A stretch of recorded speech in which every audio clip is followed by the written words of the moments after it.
Hello viewers, a very warm good morning from our studios here on Kairaba Avenue. You're watching QTV, the Gambia's first private TV station.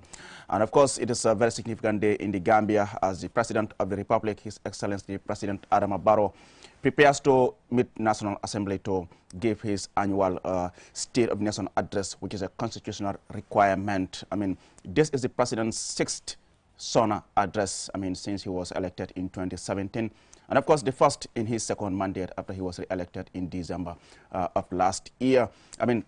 Like I said, this is a constitutional requirement where the president will appear before the National Assembly to share with the parliamentarians and Gambians about his government's policies, programs, what his government has been able to achieve. And of course, looking ahead, what are the plans at hand? And of course, some of the challenges his government faces as far as the implementation of these policies and programs are concerned. Like I said, last year the president was at the parliament where he did made a similar statement, which is his SONA, which was actually anchored on the impact of the COVID-19 on his policies and programs. And what should we expect from the president this time around? Well, I'm joined in the studio by my guest. I have Mr. Sidi Sise. Sidi, welcome to the program. For having me. And of course, Ansumana Estonyase is also here in the studio. Ansumana. Good morning, and thank you, Ali. And also we'll be linking to my colleague, Modlamin Choi, who is currently at the National Assembly in Banjul, where, like I said, any moment from now, the President of the Republic, His Excellency President Adama Barrow, will be arriving at the Parliament to deliver his 2022 State of the Nation address. Let me start with Mr. Sidi. Sidi, how significant is this event, SONA, State of the Nation address, a constitutional requirement, but how significant is it for the President and, of course, Gambians?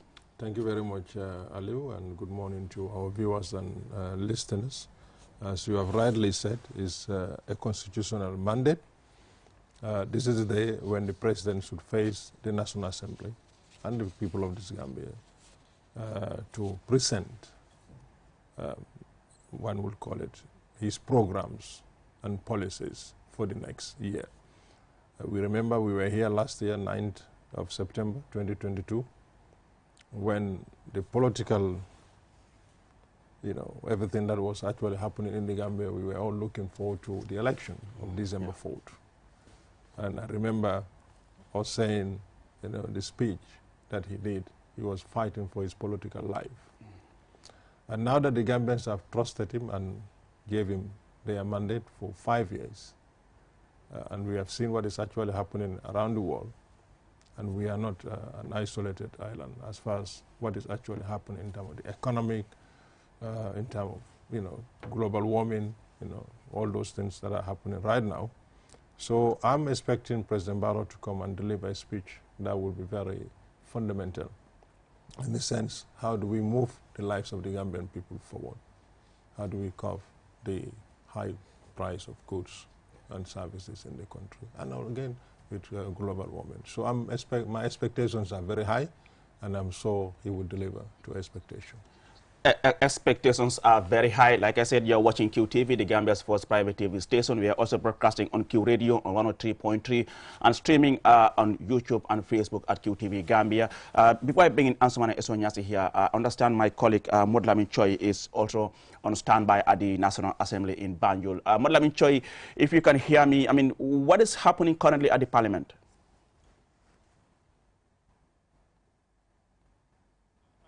Good morning, viewers. Here I am live at the National Assembly in Banjul, where His Excellency the President will be fulfilling a legal obligation as prescribed by the 1997 Constitution.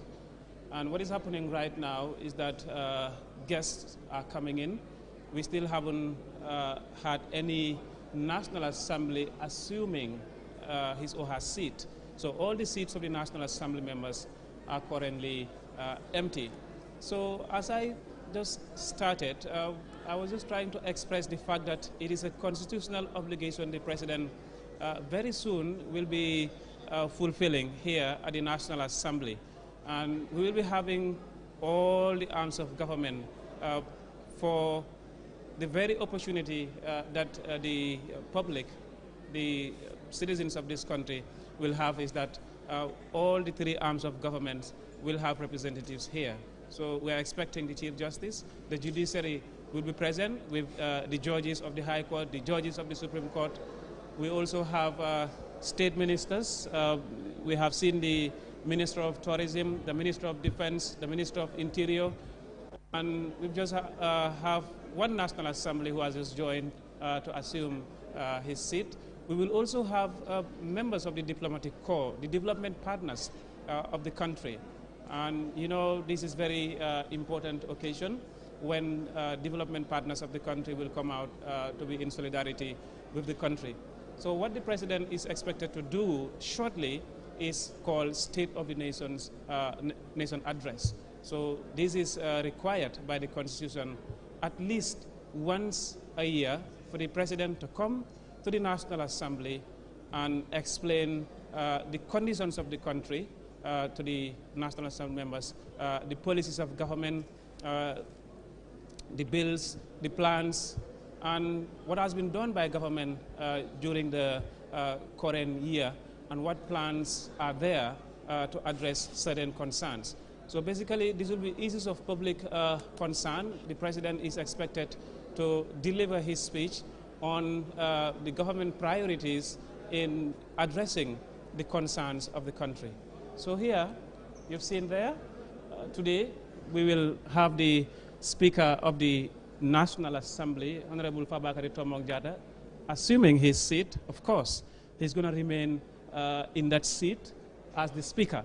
And on the left-hand side, where we have the microphones, is where the President, His Excellency Adama Barrow, is expected to take seat, and flanked by some of his staff, the Chief of Protocol, his ADC, and other staff of the Office of the President who will be accompanying him here. We also have the Head of the Table Office, whose responsibility is to guide the Speaker on procedural matters of Parliament. Yes, Choi, so I just want to interject. The seat of the Majority Leader here, that is, you know, the Majority Leader will be assuming his seat, and then the Minority Leader, and there is the Clerk and the Deputy Clerk and some of his staff.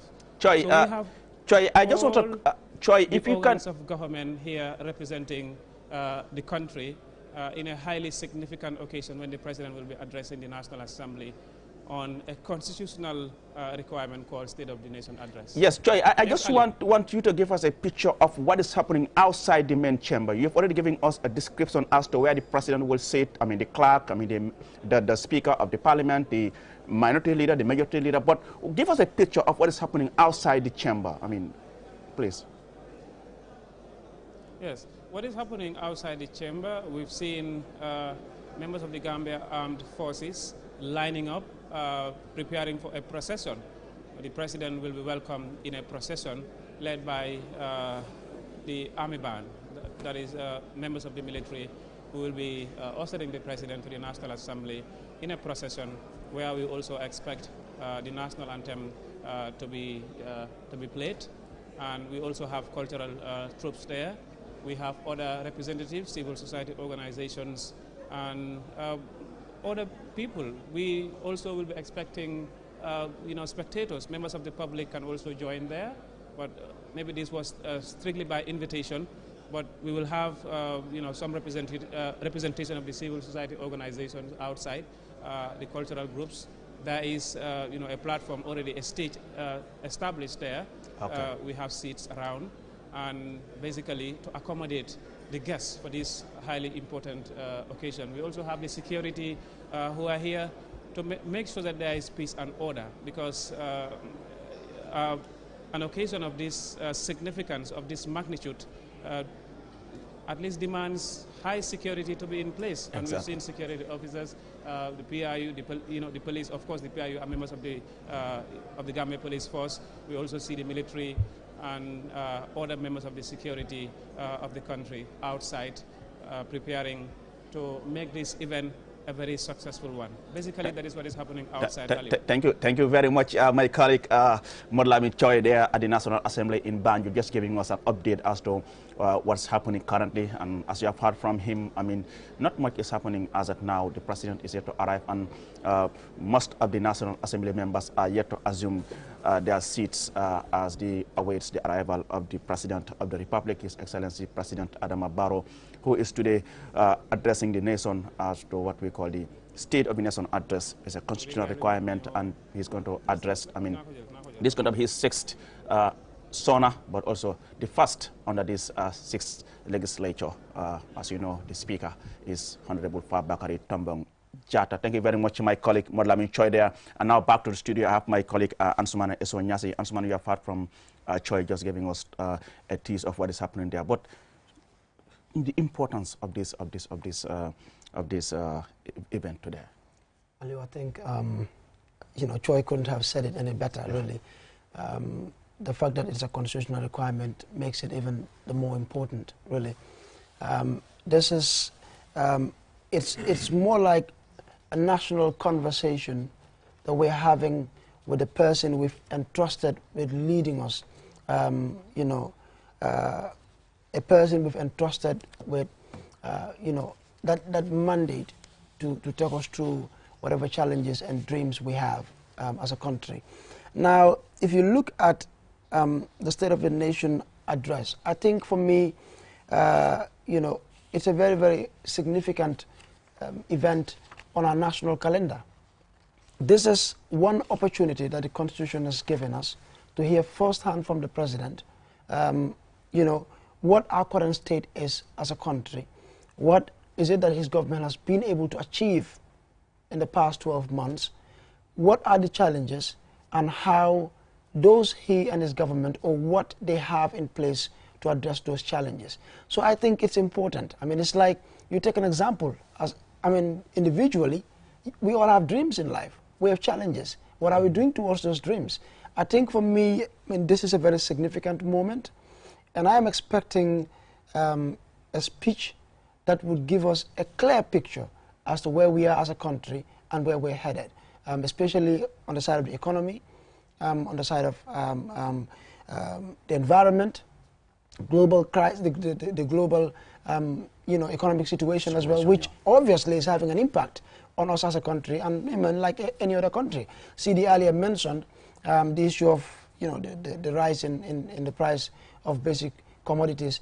I mean, almost every other country is affected. Yeah. But how are we actually affected, and what is being done to help, you know, at least minimize the impact in some way? I think that is what this event seeks to address, and I look forward to a speech that would, like I said, give us a clear picture of where we are as a country. Thank you very much, Ansumana Esonyasi. Well, you reminded you're watching QTV, the Gambia's first private TV station, and we're broadcasting live from our studios here on Kairaba Avenue.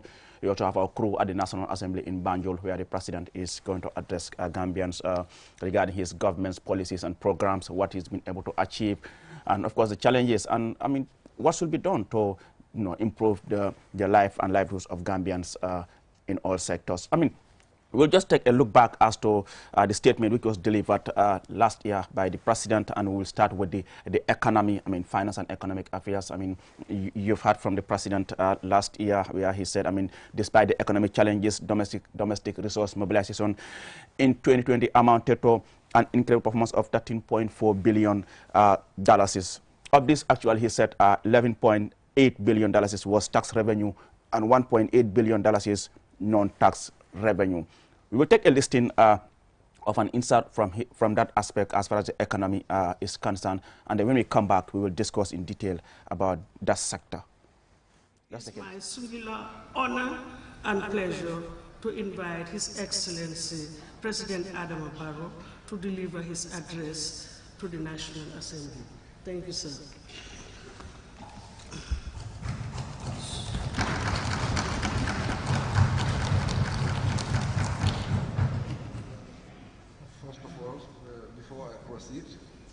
I want us to stand up and observe 1 minute silence for the 2 National Assembly members that we lost during the period. Viewers, you're still watching QTV, the Gambia's first private TV station, and we are broadcasting from our studios here on Kairaba Avenue. We are also broadcasting on Q Radio on 103.3 and streaming on YouTube and Facebook at QTV Gambia. Sidi, let me just bring in here, I mean, looking at the economy, I mean, going back to the statement made by the president regarding the economy, I mean, what are you expecting different from what he said last year? Thank you very much, Aliu. You've said it earlier. What was focused from last year, as far as the president was concerned, over 11 billion was a taxable income as a country. We must bear in mind that Gambia is a tax-based economy. So as far as our economy is concerned, we heavily rely on taxation to meet the services that we provide, you know, as a country, the hospitals, you know, the police, the army, everything that we do, you know, is tax-based. And we have not seen much difference as far as where we generate revenue. So definitely we've seen that this year has been, you know, really struggle. I mean, we've seen that the National Revenue Authority has done immense well in terms of mobilization of revenue. As a country, I mean, I don't want to preempt what the president is going to say because I don't know what he's going to say as far as the economy is concerned. But I think we need to have an inner look to see how best can we do more mobilization as far as revenue is concerned than relying on taxation. If you looked at the economy as we speak right now, it's actually in troubled times, you know, for everybody, you know. I mean, and that is not Gambia per se, and that is not something that is like unique in the Gambia.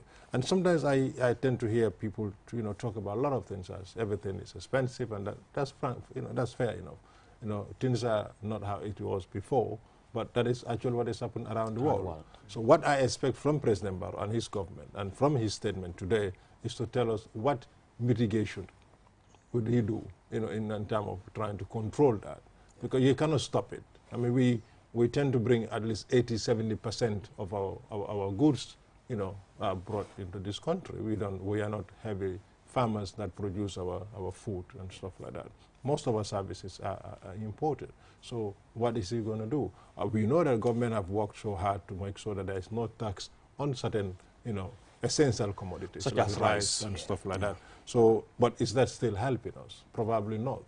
So I think what I'm expecting is to hear from the president telling us the way forward. How do we mitigate, you know, the present problem we have? And that is very important.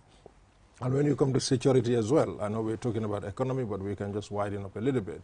You know, we've been hearing this mantra of the security reform. And of course, a lot of efforts have been done. A lot have been done. Well, we need to see the fast pace of it. We need to go back and, you know, speed up things and then, you know, get away from that. And so that we cannot come back again and talk about security reform. I know, Sidi, we'll get to the security aspect. We're just focusing on the economy for now. Ansumana, from his statement last year, he said, and I quote, I mean, we have engaged most of our external creditors for debt deferral for at least 5 years. Most of them have granted us principal repayment deferral, which is estimated to yield $4.8 billion from 2020 to 2024. The savings made will be invested in the economy to create growth. Debt deferral. There have been in a situation where you have the pandemic, I mean, the impact. Exactly. So there have been some commendable efforts, really, that have been made by government that we must all really commend them for, because that's what we expect. However, I mean, like Sidi said, we understand that we're a tax-based economy. We understand, you know, that we are at a time when the entire globe is really dealing or reeling with the impact of, you know, the COVID pandemic, financial crisis here and there. We're seeing all of that.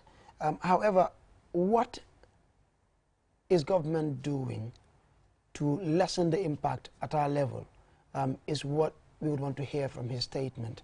Now, GRA, I mean, Sidi did highlight, we've seen they've had this massive rise in their revenue collection, which is very, very promising.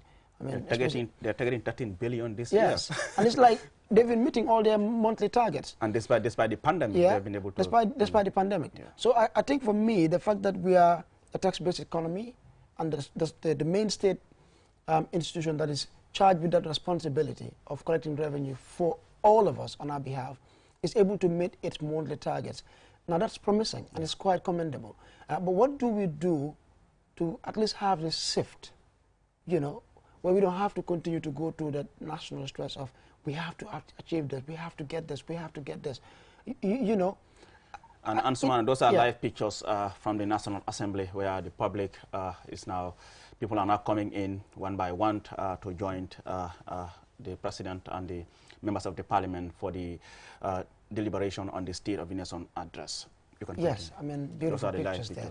Yeah. But then again, if you look at his statement from I mean, you're quoting 2021. Yeah. You look at 2020, the previous year, there's not really much of a difference. And I would want to see, you know, at least some difference this time around. I can understand the impact, like I said, of the current economic situation, global situation. I can understand the impact of COVID still having something to do with how we're faring economically. But yes, I want to believe that there would be some changes going forward. Now, you know, the thing about this kind of events, I know you'll have maybe people criticizing here and there, but I think we have to also understand that this is not a political event. It's a national event, one that all of us have to take in. And I want all of us, everyone, to really pay close attention to what the President is going to say, because I know this is going to shape or direct our conversations in the coming weeks. Now, what makes this SONA even more important for me, I think there's quite a bit of history attached to it. Yeah. This is the first he's having in his second mandate. And this is also his sixth, you know. But it comes at a time when we're just from presidential elections.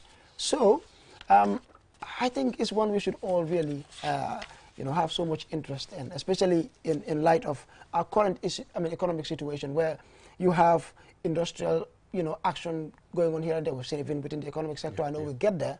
But I think in light of what has been happening recently, this is one State of the Nation address we should all have strong interest in. And yes, and still reflecting on the statement delivered last year, I will quote the President again, where he said, Madam Speaker, Cabinet has approved a public-private partnership, as PPP bill, that is being reviewed before presentation to the National Assembly for enactment. It is tied to the PPP policy and guidelines for procurement processes in accordance with international standards. Finally, government will also table a capital market bill for the consideration of the legislature. The purpose is to establish a stock exchange market and a regulatory authority within the central bank. As I understand, the capital market bill was tabled and passed, but the public-private partnership bill is yet to be tabled. And that's an important one. Yeah, I mean, as you have rightly said, we understand that is the case. Yeah. But this week we had the Speaker talking about some of those bills can be reintroduced in this National Assembly. And I think that's very positive. I go back to where ESO stopped when you talk about this is an important occasion. Important in the sense when President Barrow was in office the last 5 years, he was a coalition leader. He was the leader of the coalition 2016. This time around, this is going to be his first address to the nation, State of the Nation address, as a leader of a political party. It is his programs and his party policies that put him in office. The trust and confidence that Gambian people had in him as the chief executive officer of the NPP party to come and address the nation. So it is very important for us to wait for what he has to deliver for us. But rightly, we are at difficult times. And difficult in the sense it's not unique. You know, you talked about the COVID, you talk about the Ukraine war.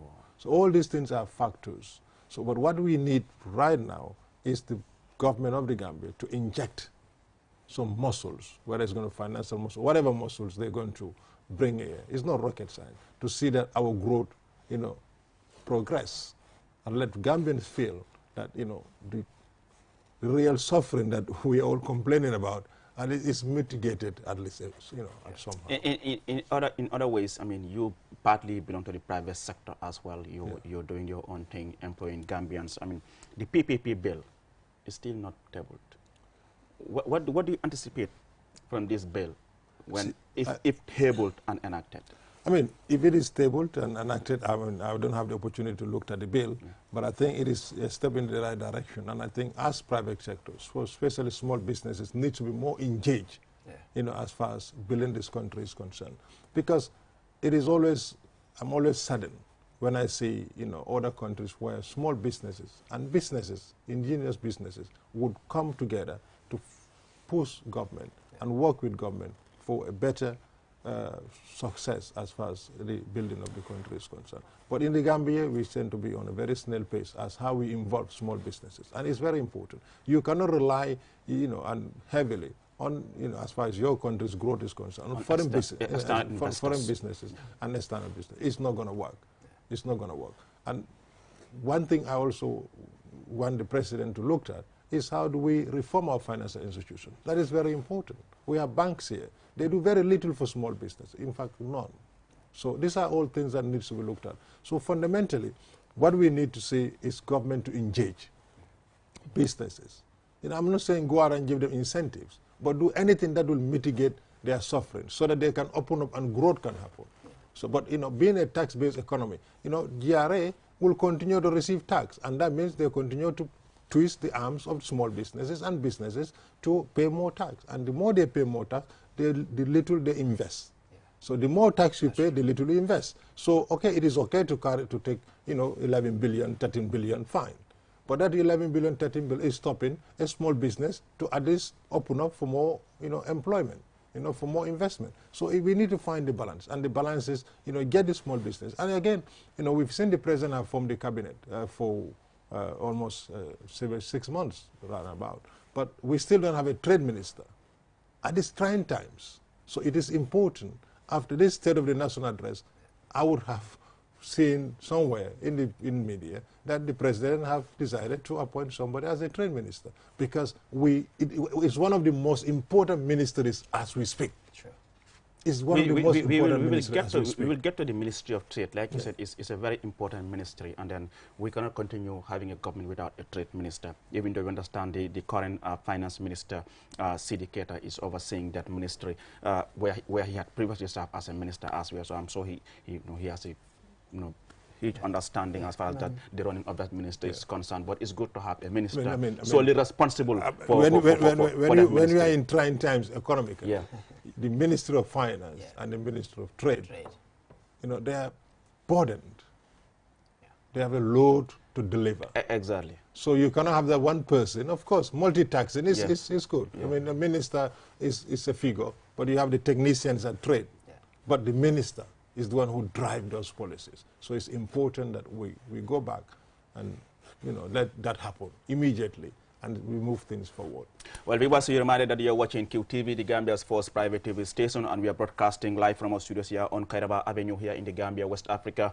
My name is Aliou Cisse, and today, 15th September 2022, the President of the Republic of the Gambia, His Excellency President Adama Barrow, is going to deliver his State of the Nation address before parliamentarians and of course, Gambians most of whom are watching QTV.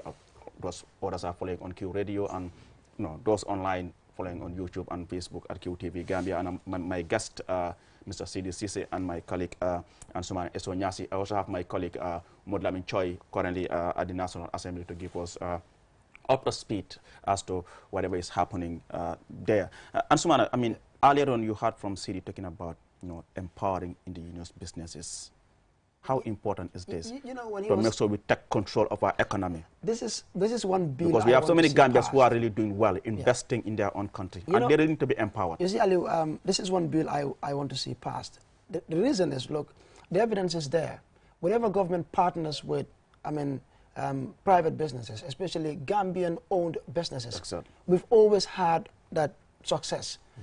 A good example would be the Q Group, GTSC, Ministry of Transport Partnership. Look at the impact. You look at the impact. Today, there's industrial action going on, but people are enjoying that.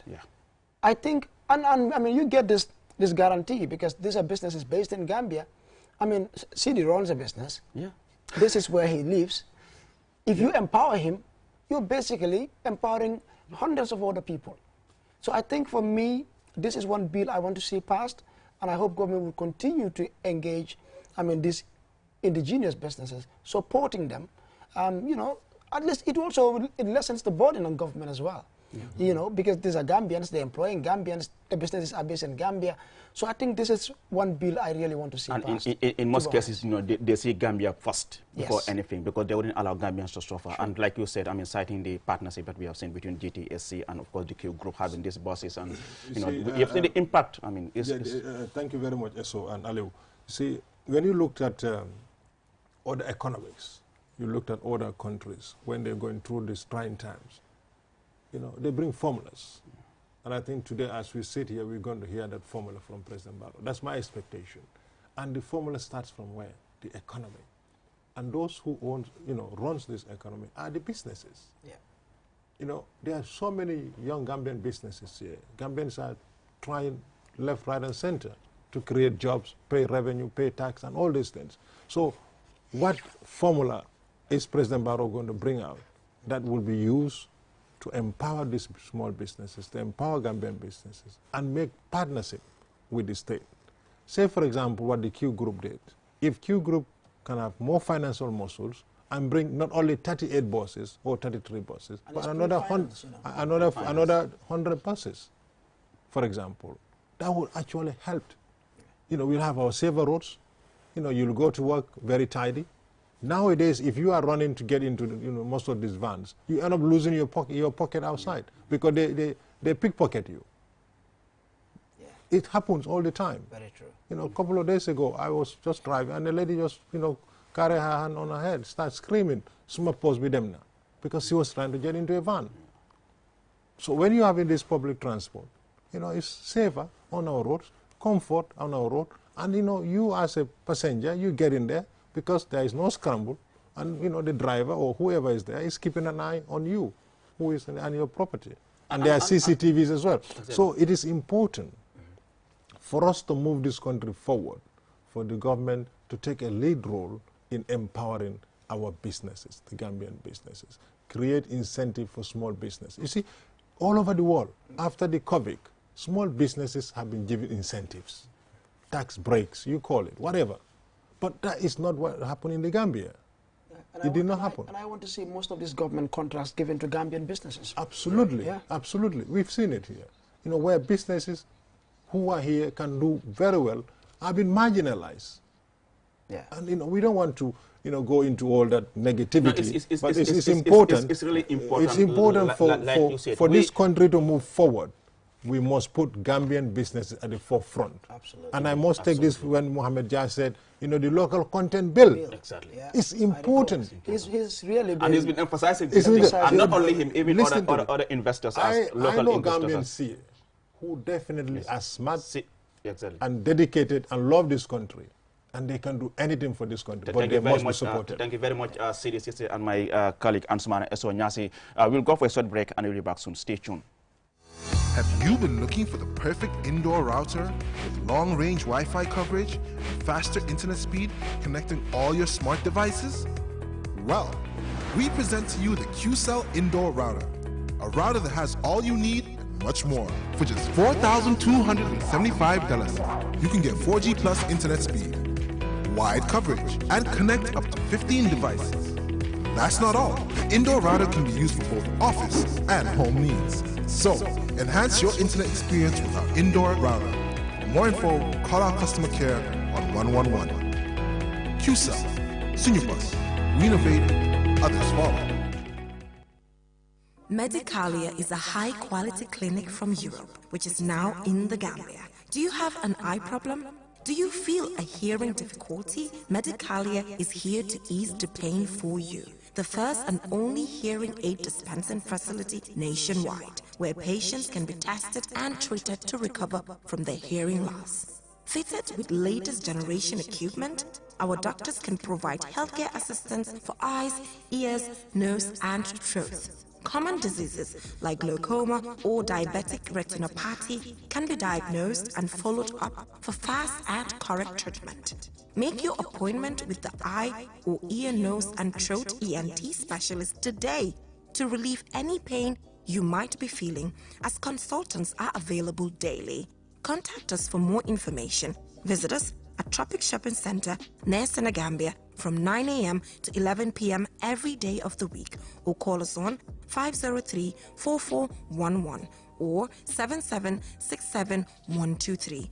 Medicalia, premium care, personal touch. Espas Motors is the largest and most modern auto service in the Gambia. Espas Motors is the only authorized dealer in Chevy,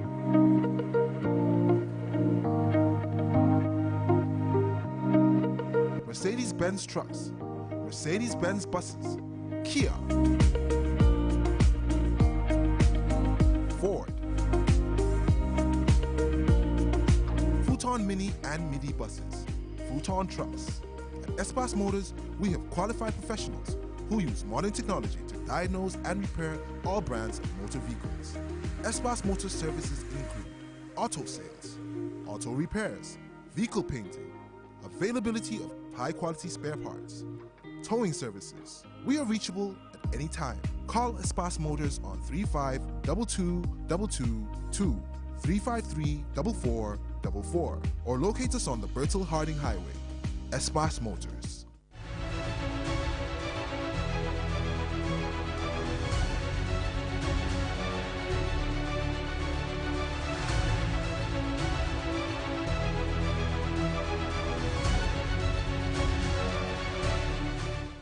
Welcome back from that short break. You're watching QTV, the Gambia's first private TV station, and we're broadcasting live from our studios here on Kairaba Avenue. Of course, bringing you live images of the State of the Nation address by the President of the Republic, His Excellency President Adama Barrow. With me in the studio, I have Mr. Sidi Sise and Ansumana Esto Nyasi. My colleague, Modlamin Choi, is also at the National Assembly.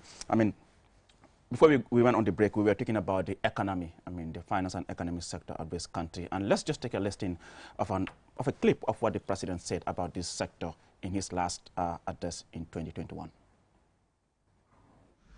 In the Gambia has been impressive since 2017, with real GDP averaging 6% up to 2019. In 2020, growth was projected at 6.5%, but the pandemic outbreak compelled a revised GDP estimate of minus 1.5%. Despite the economic challenges, domestic resource mobilization in 2020 amounted to an incredible performance of $13.4 billion. Of this, $11.8 billion was tax revenue and $1.8 billion non-tax revenue. Although the pandemic has shown that the economy is vulnerable to shocks, the government remains committed to initiating sound economic policy management. Along these lines, Cabinet approved the medium-term economic fiscal framework 2021-2025 for fiscal policy interventions. In an order development, my administration, through support from UNDP, commissioned an evaluation of Vision 2020 to make recommendations for a long-term development plan. The assessments will guide future development. Well, that's the President there in his last year's SONA address to Gambians. You have heard him talk about, the economy of the country at the time, which, according to him, because of the pandemic, outbreak, it has compelled a revised GDP estimate of minus 1.5% in his address. Last year, we already deliberated on most of these issues which he has raised. Sidi and Ansman, let's now look at interior. We have dealt with economy. Let's now look at the issue of interior, the Minister of Interior. In his address, he said, apart from their regular law enforcement core mandate, the Gambia Police Force is engaged in infrastructure development, professional advancement, and training. Ansumana. Yeah, I mean, I think it takes us back to what Sidi was saying initially about the security sector reform. That, for me, I think, is very central to what is going to transform our interior. Now, if you look at this sector, Aliu, I think it's one of the most important sectors. We know we used to have, we used to go through this very difficult period in our history, 22 years of a dictatorship, wherein the security was, the main player or the main actor almost throughout. Now, since 2016 to date, we've had, government showing that political commitment, that political will. We've had several, programs introduced, processes, all geared towards having this change within our security, sector. Now, Gambia these days, for me, I think this conversation couldn't be timelier. We're talking about crime. At some point, we had this massive increase in crime, and it was very worrying. And then, we, of course, relatively now, compared to, maybe 2 or 3 years ago, things are getting better. But we want to see, more change. We want to feel that we're safer. We want to feel that people working within the security sector, are enjoying, better services. Their welfare is well taken care of, that, they enjoy these incentives, that there is a future for people working within our security sector. So, for me, really, I want to see action. I want to see that impact. Like I said, people working within the security sector, in terms of welfare, in terms of incentives, their salaries being increased. I know there has been increments on their salaries. We want to see better pays as well. Generally, we want to feel more secured. I mean, the past couple of days, we've had, several murders reported. I know this has been happening in the past, but we want to see, I mean, we're not really, I mean, what one country that experiences this frequently compared to some other countries. And so I think, for me, this is one sector. You look at our prison department, it's part of the security sector reform process, but we want to see, I think it's about time we start feeling the impact that, this sector reform that we've been having for the past 5 years, that this is what we wanted and this is the impact it's having now. Sidi, I mean, security sector reform, I mean, we're talking about interior defense, I mean, because when you talk about security, I mean, you talk about the police, the army, I mean, they play a crucial role as far as our safety is concerned. Security sector reform. Thank you very much. Hearing this since 2017. Thank you very much, Aliu. Just quickly, before I go into security sector reform, just what we had from the president. And I think this time around we want to see a recovery plan. Okay. We want to see a recovery plan. As far as the economy is concerned. As far as the economy is concerned. We had about COVID-19, we had about, local revenue mobilization. I want to hear a recovery plan. So, Mr. President, if you are watching and you have not delivered your speech yet, check it out. Check it out. Recovery plan. Thank you so much, Aliu. I mean, security for me is very close to my heart. Yeah. Because I think all of you know that that's an area that I'm making my living. Yeah, exactly. When I heard about the security sector reform, I was very happy, and I thought definitely we will see something different, visibly, not just the talk-ups. But unfortunately, it seems everything is on a snail pace. What I had expected and what is actually happening now is completely different. You cannot do a security reform in a country that I went through troubled times after 22 years in the way and manner we are doing it here.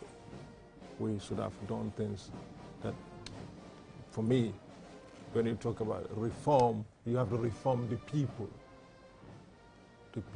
first.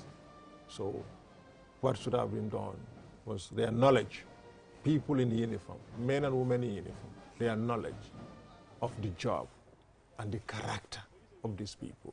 That was not done. That wasn't done.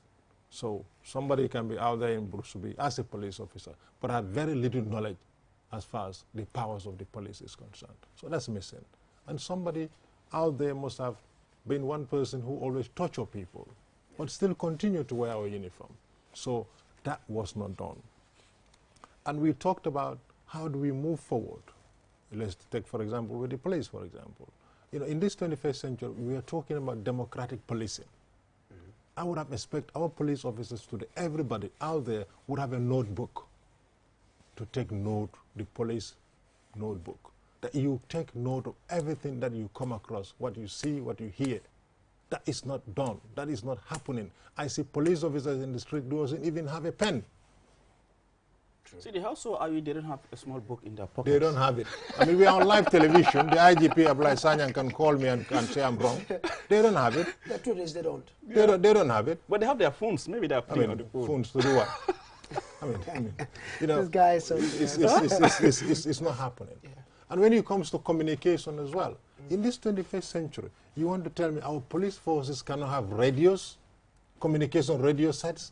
Okay, of course, the riot, you know, when the president is out or some riots happening or there is a plan, they're very limited. They have that, you know, little few handsets here and there. I want to see every single police officer with a radio communication. The Gambia Police Force doesn't need a license to put a telecommunication mast for radios. They don't need it. It is there. It is within their powers. Before you know that, let an accident happen somewhere in block. Before they can get somebody to get there, they are calling one person CUG, to pass the message. It's disgraceful. It's complete mess. That's true. After all the talks about security sector reform, I don't see anything as far as reforms is concerned. Yeah. And Sumana, what are you expecting from the president's statement regarding security? Also okay. Coming on the security sector reform, we talk about the democratic just to inform our viewers, that's the Vice President, if I'm right, that's the Vice President of the Gambia, Badra A. Job, who is now arriving at the National Assembly. And that signals that any moment from now, the President of the Republic will also arrive. Just to wrap up. Just to wrap up. Yeah. For example, the police today, there's no independent police complaint commission. When you and I have a problem with the police, it's the police that police themselves. It happens nowhere. That's true. There is no independent police complaint commission. I have taken complaints to the police and they looked at it by themselves. Well, does the Vice President there being received by the Deputy Speaker of the National Assembly, Honorable C.D.S. Kenjai? Good. So when you talk about how do we manage our roads, our traffic officers, you know, in modern society, in this 21st century, I do not expect a country where if I am drunk and found driving, they cannot test the level of my alcohol, of what I consume. I cannot be taken to court. I cannot have my licenses. I cannot have points on my license. None of this is happening. And we have cars running our roads who do not have, they are not roadworthy. We don't have an MOT system in Gambia. By now, Gambia Police Force should collaborate with the Ministry of Transport to put up an authority, driver's vehicle licensing agency. If all these things are in place, you know, we will be in a safer country, in a safer place. But just to recap, really and honestly, I don't see the security sector reform. And when you go into our police stations, they are not meant for human to stay there. Even for the police officers or for the people that they detain there. It is an embarrassment. In this 21st century, we have those type of police stations in this country. The truth is, I think the security sector reform process really did not live up to expectation. So I understand our colleague Choi is on the line for some interviews. Well, yes, Modlami Choi, if you can hear me, take us through as to what is happening there now.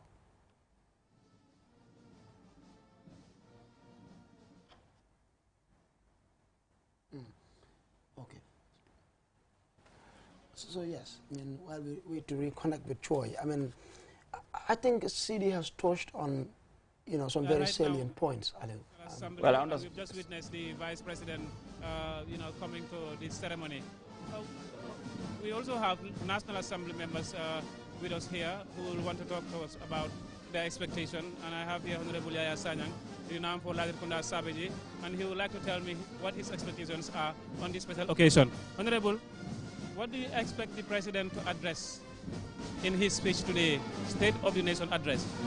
Yeah, thank you very much for this interview.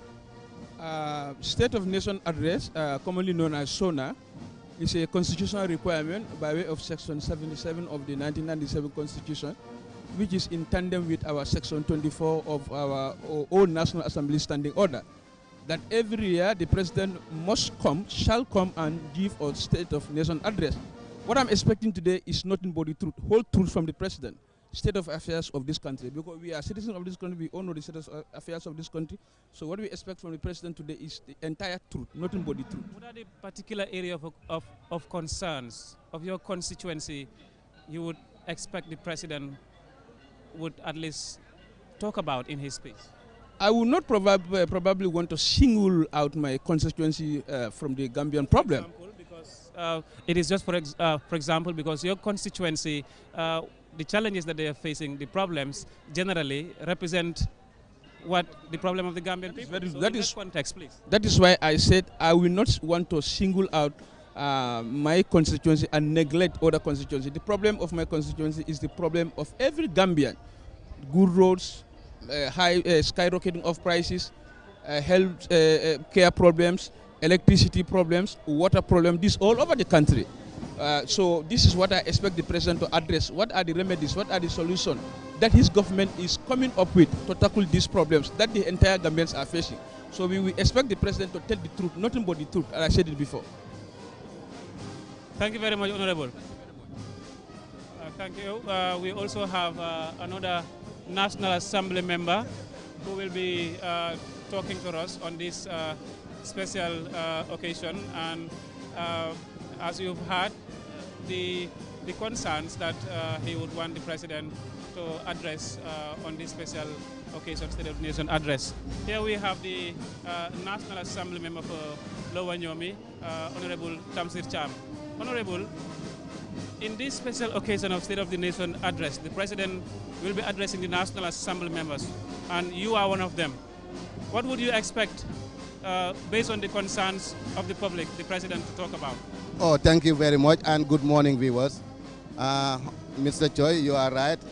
We are here at the National Assembly building today, here in Banjul. And then we are expecting the President to come here very soon.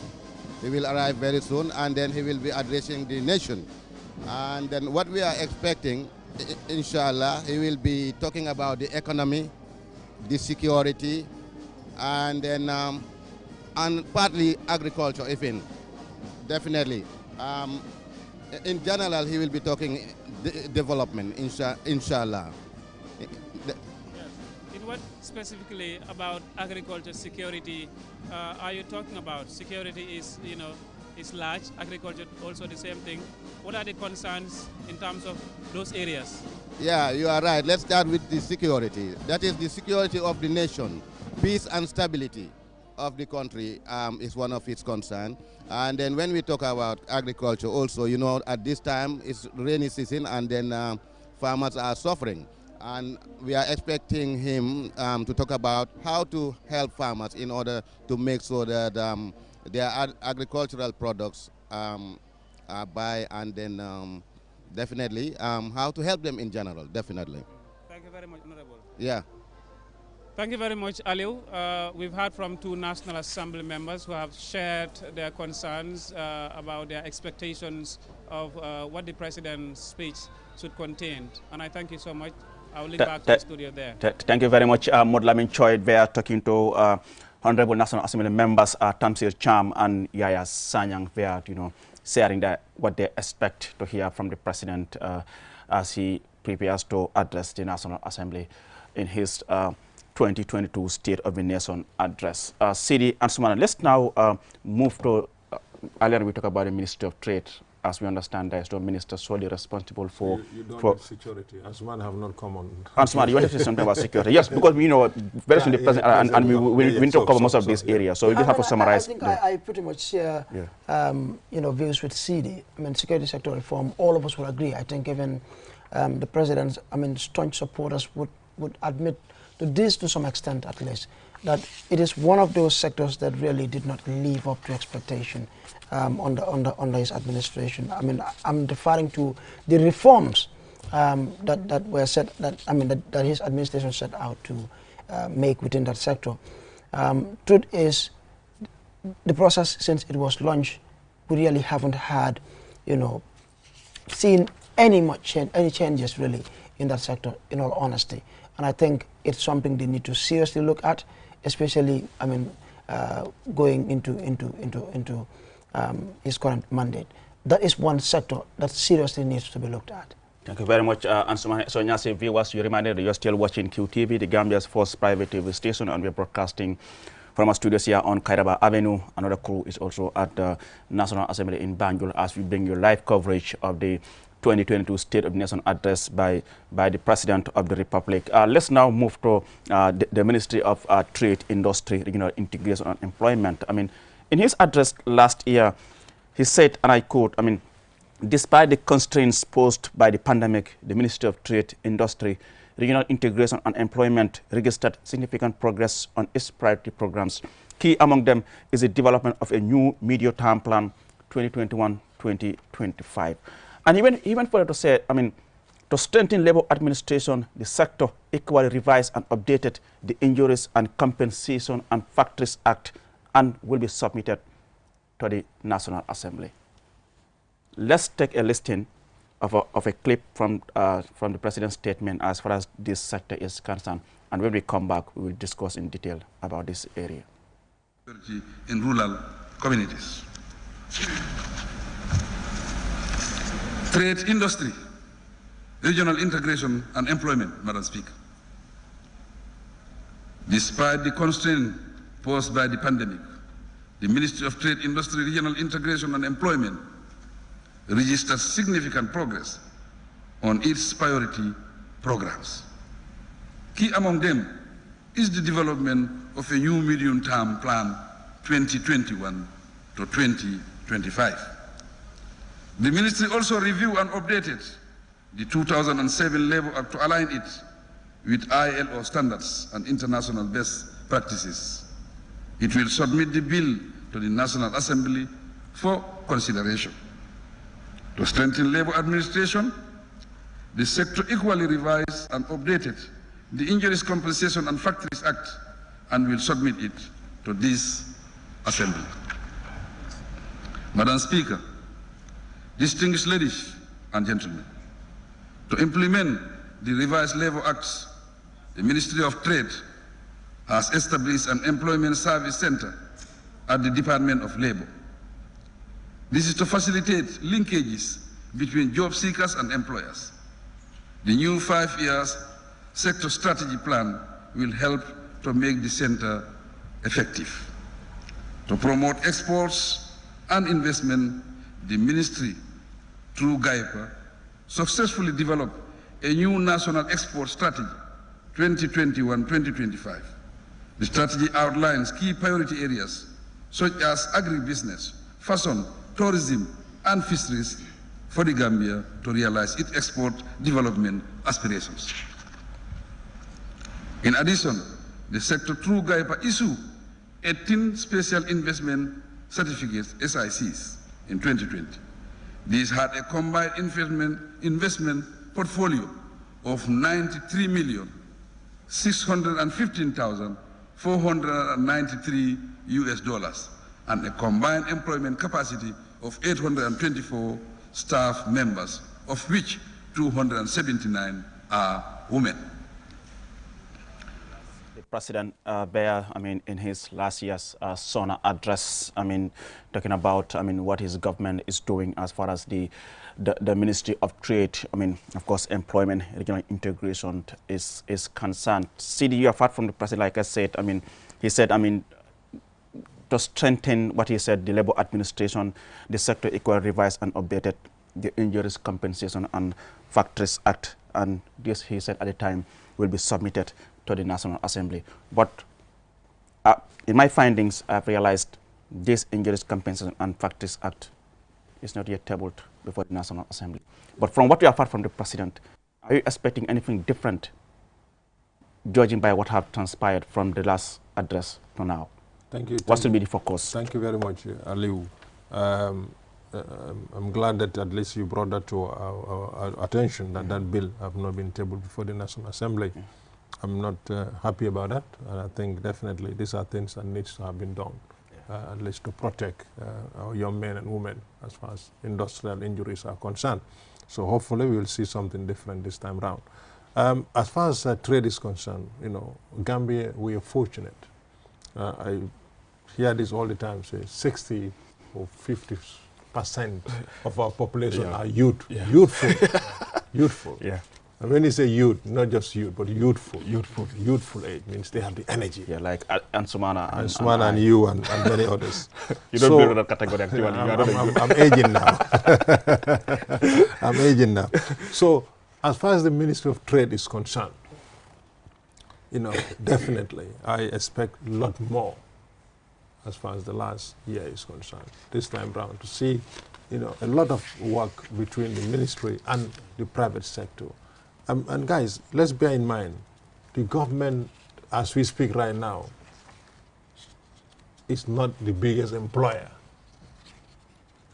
So the biggest employer in this country is the private sector. So we need to have a private sector-led economy where growth would happen. And that can only happen when the Ministry of Trade works hand in glove with the private sector, create the conducive environment for business and businesses to grow. And that is something that is missing. And again, when you talked about GAIPA, I have not seen any multi-million-dollar business that have come to the Gambia through the facilitation of GAIPA. And I tend to ask myself, do we seriously need GAIPA in this country? Because, what are they selling? What are they bringing? It's an institution that is there. Of course, they got their budgets, they pay their staff, they run their vehicles, they run their overheads, but what do they bring for us? Yeah, you can give the license, you can give all the certificates, but what? Have you had about any multi-million-dollar business that has been brought in the Gambia that have created 1,000 jobs in the last 5 years that GAIPA have done? It doesn't happen. It's not there. So either they are not doing their work or they don't know what their mandate is. Or either they are not considered, they are not given the opportunity to do their work. Because in most cases, in most of these African countries, maybe perhaps most of these external investors will have gone through GAIPA, but instead they use other way around.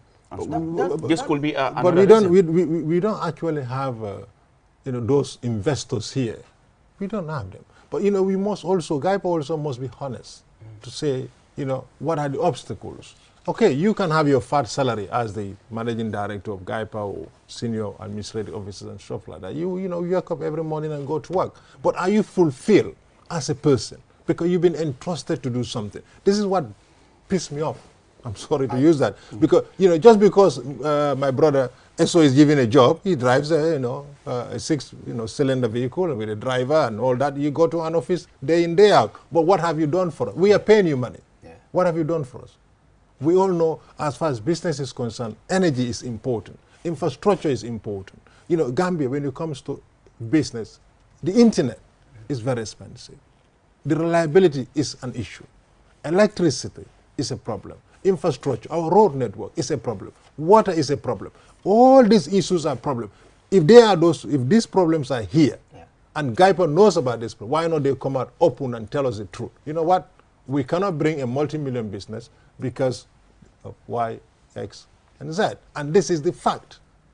And that is the fact. I think this conversation on the trade sector couldn't be timely as well. Where, the moment when all of us are talking about the rise in price hikes and all that, and this is the ministry responsible. Now, I couldn't agree with you more on having a private sector-led economy. Our economy is largely driven by the private sector. Yeah. And I think it's about time, really. We talked about this in the past, having this partnership between government and the private sector. And I think government, especially the Ministry of Trade, should really be engaging the private sector more. And I said earlier I would want to see more of this partnership, more of government contracts being given to the private sector, especially Gambian-owned private companies. Now, regarding GAIPA, this is, to be honest, one public institution that myself, I haven't seen much of what they're doing. Maybe, I want to believe, like other public institutions, they are also confronted with serious challenges. Who knows? Maybe they're limited in resources. Who knows? Maybe, like Alu said, the right channel is not being followed.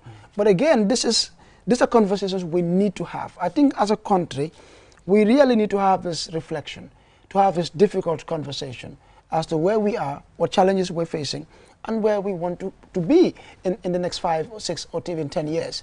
And until we do that, I think we're going to come back here next year again and still have the same conversation. I mean, Ali, thank you, Eso. I mean, I have to, put my heart into this because, like I said, security is close to my heart. Business too is close to my heart. We are young businesses in this country.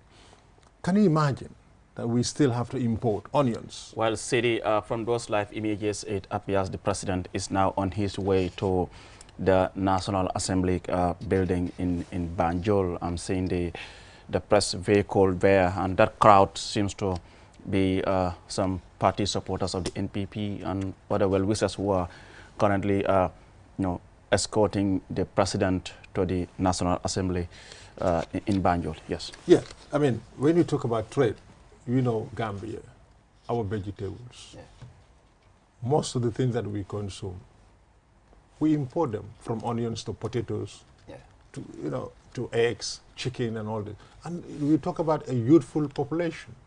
What has the trade ministry done? What have they done to empower young men and women to go into the fields? We don't have issue with water, irrigation, for example. As we speak right now, Senegal is not importing onions, but they're exporting white onions to Spain. What is stopping us doing that? And these are next door neighbors. It's our next door neighbor. We have the fields. You go to the Fonyis from Block all the way to Kalaji. There are fields out there, open fertile land that we could use. So definitely we need to do something. Like, for example, the chicken feed. As a country, we are getting our chicken feed outside this country. And when those raw materials are bought here, if you go to Denton Bridge right now, Saro, where they call GPMB, you have these Mauritanian trucks and the Senegalese truck getting the raw materials. Taking them away. Taking them back to their countries, processing it, and bringing it back to us to buy it, sell it at heavy prices. So when we have problems with feed, our chickens die because we cannot, feed them. So it is important the Ministry of Trade, GAIPA, and all these stakeholders get themselves into this business. As a country, we cannot move forward unless and until we invest into this youthful population, create jobs, and let's create incentives for Gambians who actually may not have the 100% financial muscle, but they have some little money. Give them the opportunity to open up and create jobs and create business. That's what is important. If that's not important, if that is not done, you'll see Gambians taking their money from here and go to Bissau and Senegal doing businesses. You talk about creating the opportunities for young people to go into investment and all those things. But when you looked at it, okay, well, does the president's vehicle there, approaching the National Assembly? And Sumana, we talk about young people. I mean, so many people will say, okay, young people in this country are not really that much. We talk about skills. What should be done at the moment to ensure, young people really get into serious work? It's like CD said, in all honesty, yes, we have a youthful population. We all know that. But if you look at even the support that is given to young people in this country, it's mostly by, these international partners or even, the private sector. Youth empowerment. And you have some of these community organizations that are supporting young people. But, what is the ministry doing? What is government doing generally to support, young people, especially those that are into trade? I think it's very, very important. You have the GCCI supporting, you have, all these international organizations supporting, even community organizations. But I think government needs to come up with something, to encourage young people to go into business, provide them with incentives, be there, provide guidance as well, support them through it. So that we don't have to, I think it's like I said, we need to have this national reflection. We need to have this difficult conversation. It's one thing to come up with all this, beautifully written policies, but we want to see action. And until that is done, like I said, we will continue to have this conversation year in, year out. Because if you look at the informal sector in this country, at least 60% of our businesses are informal. What is the Ministry of Trade doing to organize those to make them formal? To give them capacity, to give them support. You can see a carpentry workshop, for example, that is doing very well, very talented young Gambian. But again, we'll go and buy our furniture from Turkey to fill in our offices. I'm trying to tell you. You take an example of Rwanda. They don't buy any furniture outside. Perfect. Those furnitures that they put in their offices are all been produced in their country. We can do the same thing here. The informal sector can be organized to be a leading growth as far as economic growth is concerned. So that is very important. And then quickly, when you talk about youths, young people, let me say, on Monday... This is about this point you're making of Rwanda. Exactly. What if one puts in this argument that, okay, what if what I'm getting from Turkey is cheaper than what No, is but that's when the government comes in. Yeah. That's when the government come in and make things easier. You just don't allow Ansumana to get all his money and to produce this material, because whatever he puts there is going to be heavy. But government comes in and makes sure and mitigate, in terms of what you put out there. It could be, like you talk about public-private partnership, to help these young businesses to grow. When you talk about youth, on Monday there was this industrial action by the drivers. I had 80%, in fact, 100% of my manpower have reported to work. People have walked from Brikama, Jalambang, Brufut, Madiana, on foot to go to work. And they are young men and women of this country. So people in this country, young men and women, definitely want to do something, but they must see something out of it. You cannot exploit people. You must give them something in return. Thank you very much, CDCC and Sumana. Viewers, you reminded you're still watching State of QTV. I'm saying State of Affairs, actually. You're still watching QTV. We bring you a live broadcast of the State of the Nation address by the President, which will take place any moment from now. Let's now move to education. Ministry of course, we talk about the basic and secondary education. I mean, let's take a listen as to what the President had to say last year regarding this sector. The country continues to make impressive gains on enrollment at all levels of the education sector. Gross enrollment rates have improved by 5.2 percentage points at the lower basic level, 2.4% at the upper basic level, and 1.6% at the senior secondary level. Enrollment for early childhood development is above the National Development Plan NDP target of 50.2% and 52.9% by 4% for male and female enrollment respectively. Through the Ministry of Basic and Secondary Education, my government is partnering positively with the World Bank, MRC Holland, and other philanthropists to improve access to quality education. Through such partnerships, 2,173 new classrooms have been completed within these 4 years, and the plan is to complete 134 more by end December 2021. From 2017 to date, the sector renovated 1,389 additional classrooms and built 2,505 toilets across the country. 100 more toilets will be completed by December 2021. Since teacher motivation and welfare contribute to better performance, 836 rooms for teacher accommodation have been built countrywide. Hopefully, the number will increase to 1,000, noting that 200 are due for completion by end December 2021. Well, that's the President there in his last year's State of the Nation address. I mean, they are talking about what his government was able to achieve as far as the education sector, of course. But as you are seeing, those are live images now. The President has now arrived at the National Assembly, and I mean, also the Vice President is seated, and other cabinet ministers, including the National Assembly members, they are all seated. I mean, just awaiting the President to enter the chamber now, I mean, he will be received by the Speaker of the National Assembly, Honorable Fabakary Tombong Jatta, and those are our fine men and women in uniform. They are receiving the President at the National Assembly.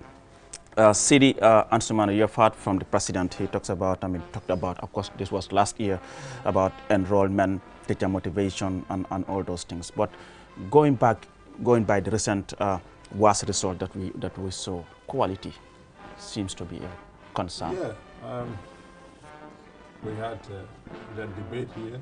I think SO has pioneered bringing different stakeholders.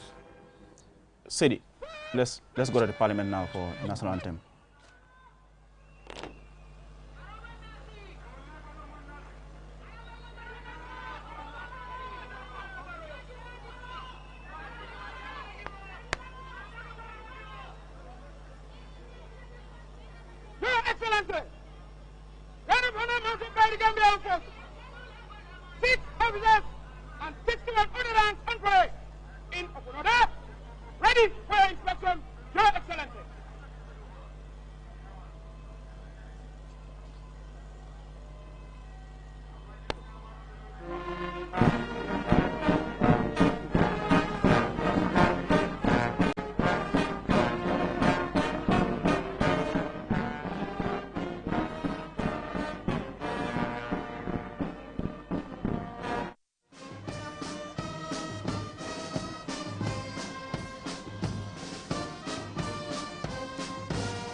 Live images on the arrival of the President at the National Assembly. As you have seen, after arriving at the Parliament, he inspected a guard of honor mounted by fine men and women in uniform before being received by the Speaker of the National Assembly, Honorable Fabagar Tambong Jata, and of course the Clerk of the Parliament, Modu Esise.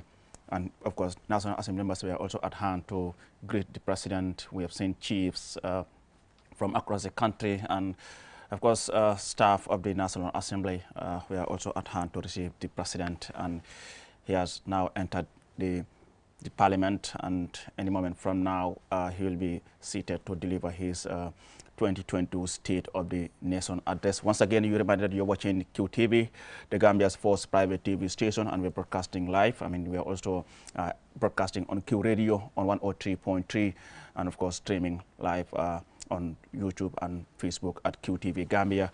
And I'm here with in the studio. I have Mr. Sidi Sise and Sumana Eso Nyasi. Just before we went with the arrival of the President, we were discussing about the education sector, basic and secondary education. I mean, you've heard from the President in his last year's address. He talked about, I mean, what his government has done in terms of teacher motivation. I mean, a lot of things that he said has been done. I mean, constructing a good number of classrooms across the country, but quality, and Sumana.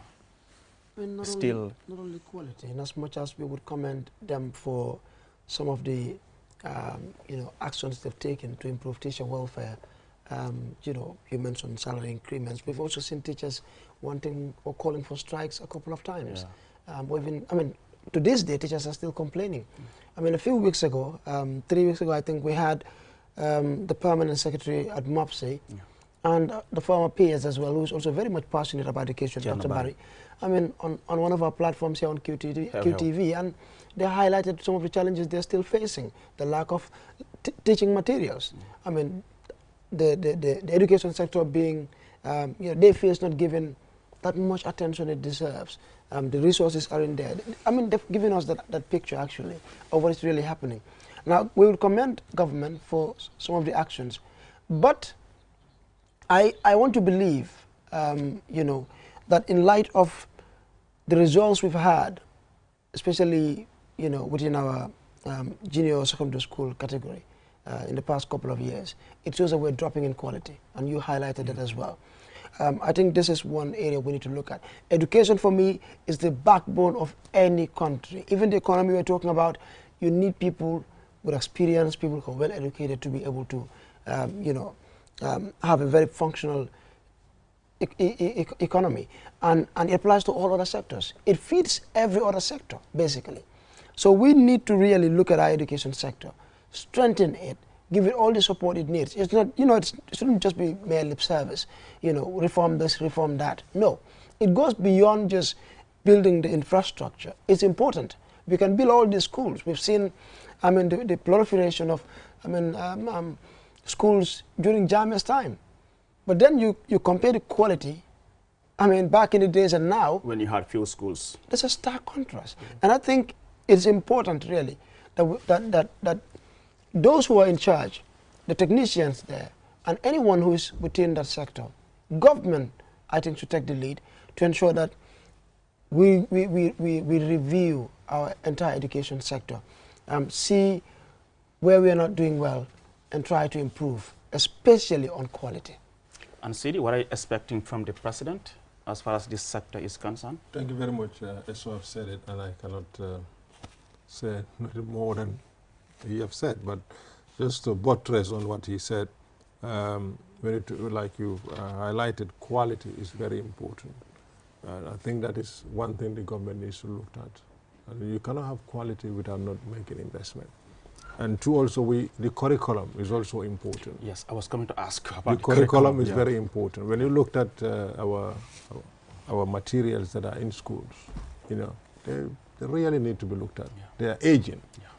And if you looked at what also our homes bring to the school, is also important. There's a quite number of kids who are drop out from school and virtually doing nothing. If you go around the streets, you'll see people who should be, kids that should be going to school actually are in the streets, either selling or doing all sorts of things, and is actually really affecting our society. So there needs to be more collaboration between various institutions, especially the Ministry of Social Welfare. It should actually come on board and see what actually happened as far as our homes are concerned. And again, when you talk about curriculum, we need to look at technical. I know GTTI of late has been doing a lot. They are building certain centers in Kanila, in Masakonko, and all this. But we need to make sure the materials are there. Just not building a technical school and you don't have the materials there, you don't have the teachers there, that actually will not do anything for us. So the curriculum needs to be looked at. The disciplinary measures has also been in place as far as, making sure quality is brought back to school. That is very important. And teachers' motivation as well is very important. Like as we have said, until now teachers are complaining. I mean, of course, you cannot stop anybody complaining, but make sure you look after them. You give them what is needed, and that's very important. So, in a nutshell, I think we need to look at the curriculum. We need to try and do more investment, and we need to also look in our homes, because I thought you're talking about second chances. You can call that apprenticeship. Yeah. All these are things that needs to be pushed. We need to do everything possible we can to make sure that our young generation actually have something fulfilled, something meaningful that they can put their hands in. Or else we're going to have a broken society, and a broken society will lead to a broken country. And I don't think we want to have that. It's important we look at that. And Sumani, you've heard from City talk about issue of curriculum. I mean, the other day I was, somebody was telling me, I think it's high time we start changing our curriculum. All this amoeba, this mixed farming, mixed cropping. We should focus on something that really affects us. I think there's a problem.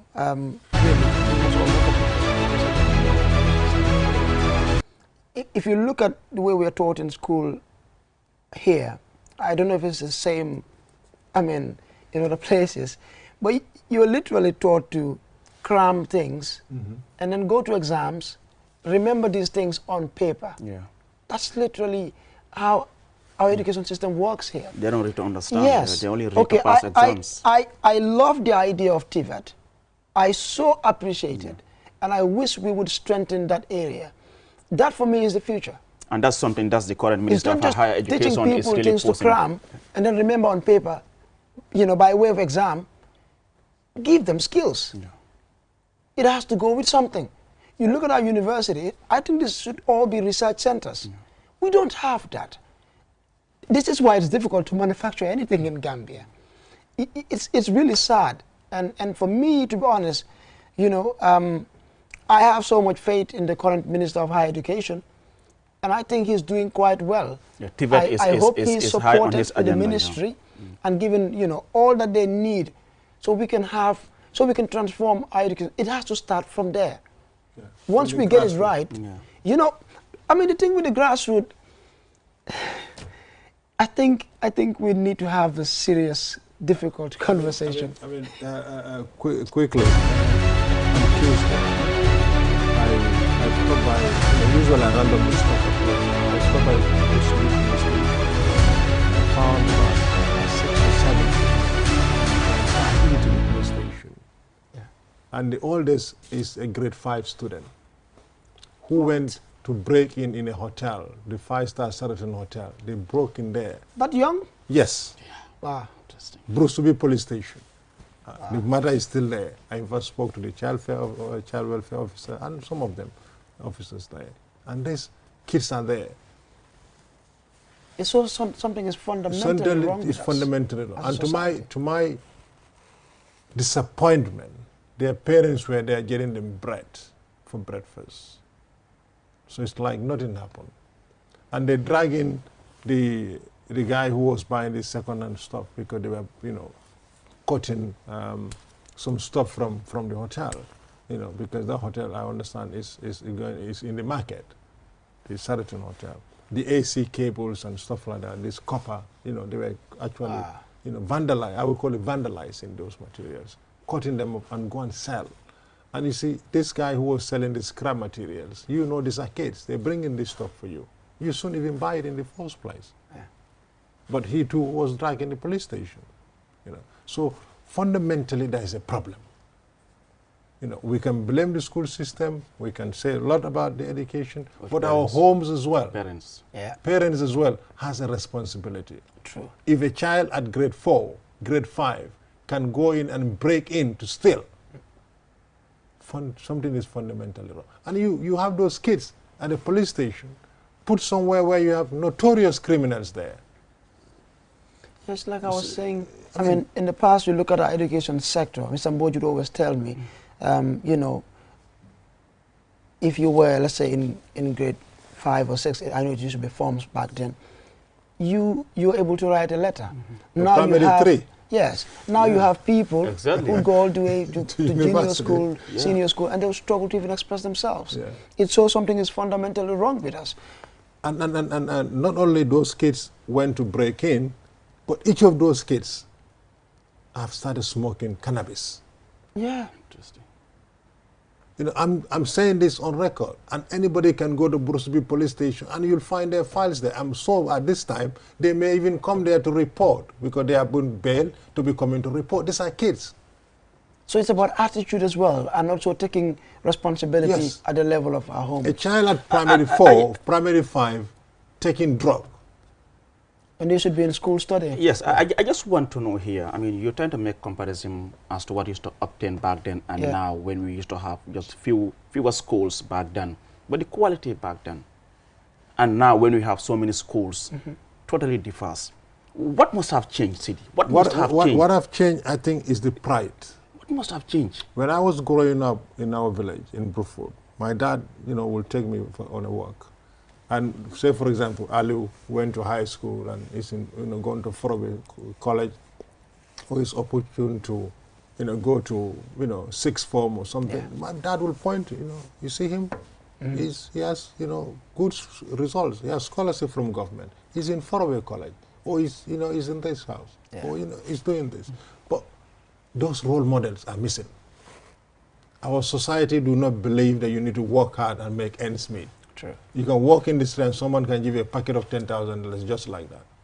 Or you can do something, you know, that means not virtually nothing, and you make, you know, huge money. So that the pride is not there. And people actually don't believe in themselves anymore. If I say people, not everybody.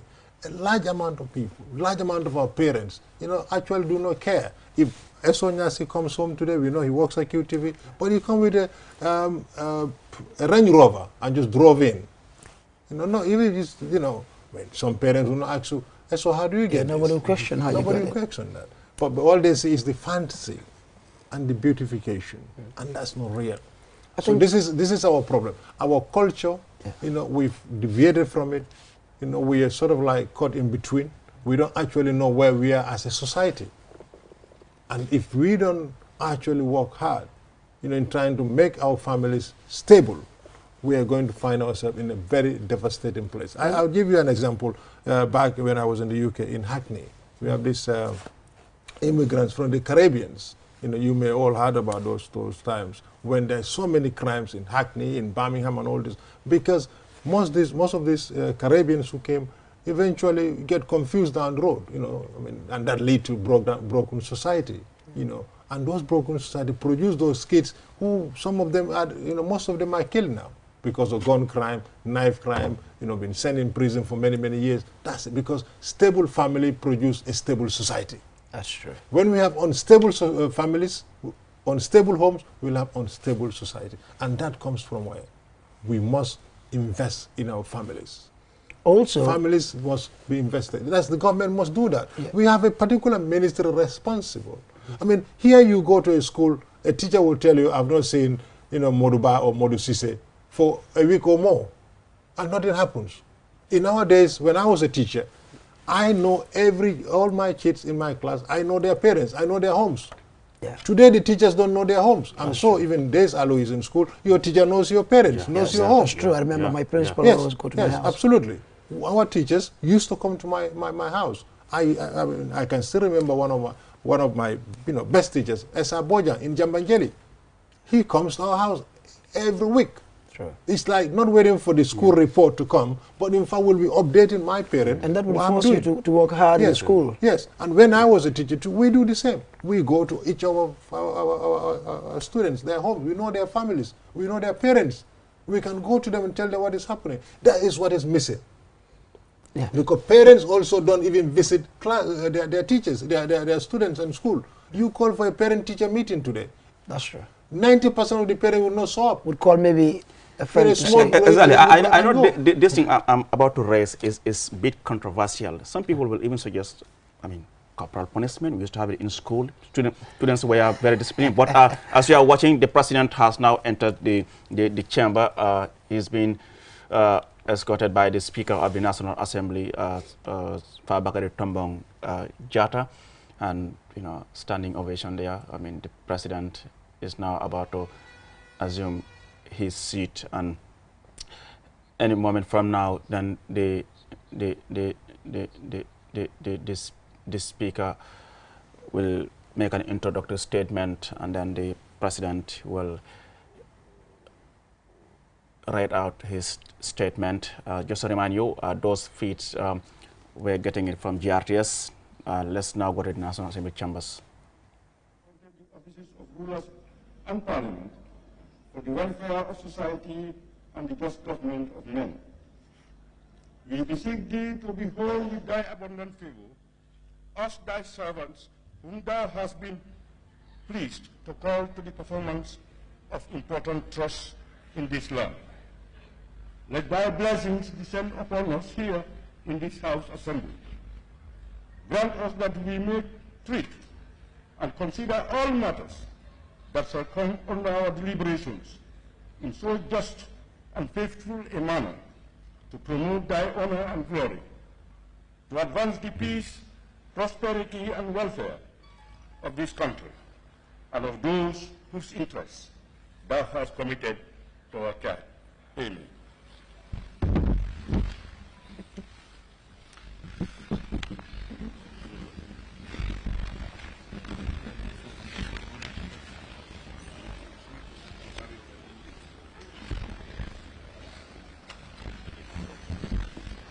Communication from the chair.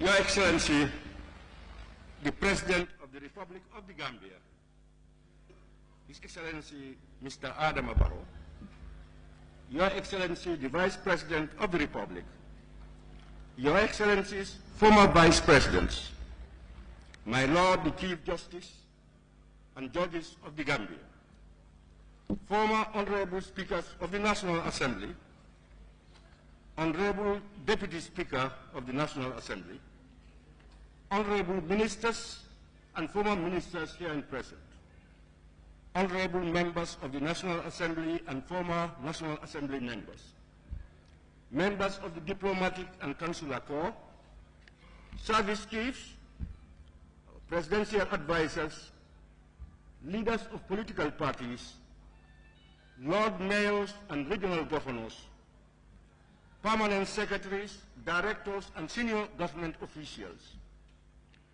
our distinguished chiefs, Sefolus, distinguished invited guests, the press, all other protocols duly and respectfully observed. Honorable members, in accordance with Section 77(1) of the 1997 Constitution and Order 24(1) of the Standing Orders, His Excellency Mr. Adama Barrow, President of the Republic of the Gambia, is here today to attend and address a sitting of the National Assembly on the condition of the Gambia, the policies of government, and the administration of state. In this regard, I wish to extend on behalf of both sides of the Assembly a warm welcome to His Excellency the President to the National Assembly. Honorable members, His Excellency's presence in this Assembly today is significant in our parliamentary calendar. It will enable honorable members of the legislature to have the opportunity to hear from the head of the executive, that's the President, on the condition of the Gambia, the policies of government, and the administration of the state. Honorable members, this year marks the President's first State of the Nation address to the 6th legislature in our democratic dispensation. Traditionally, this particular session of the Assembly attracts Gambians and people from all walks of life. Therefore, I want to seize this opportunity on behalf of both sides of the Assembly to welcome you all here. On that note, I wish to once again welcome His Excellency the President to the National Assembly in fulfillment of his constitutional mandate. I thank you very much. Honorable Clerk, can we continue? Motion. State of the Nation Address 2022 by His Excellency the President of the Republic of the Gambia. Honorable members, I now have the singular honor and privilege to invite His Excellency the President of the Republic of the Gambia, President Adama Barrow, to deliver his address. Your Excellency, please.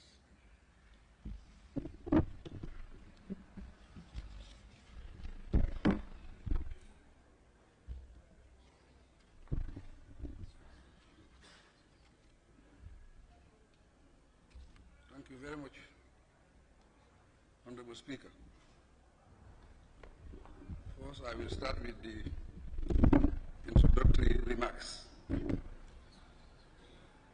Honorable Speaker, honorable members of the National Assembly, distinguished ladies and gentlemen, I thank Allah the Almighty for His grace and glory and for making this legislative session possible. The event is a mandatory provision of the Constitution, and it creates the necessary atmosphere to hold an annual interface between the executive and the legislature. As this is my first formal engagement with this august body, I will begin by congratulating the honorable members of this session. Once again, congratulations to all of you. I pray that we ably discharge our duties and responsibilities with honor and glory for the nation. Mr. Speaker, very complex and challenging circumstances informed my address this morning. It portrays the experience of a transformed nation, a nation of peace-loving people who stood up to dictatorship in a peaceful manner, embraced democracy, and embarked upon reconciliation and national development.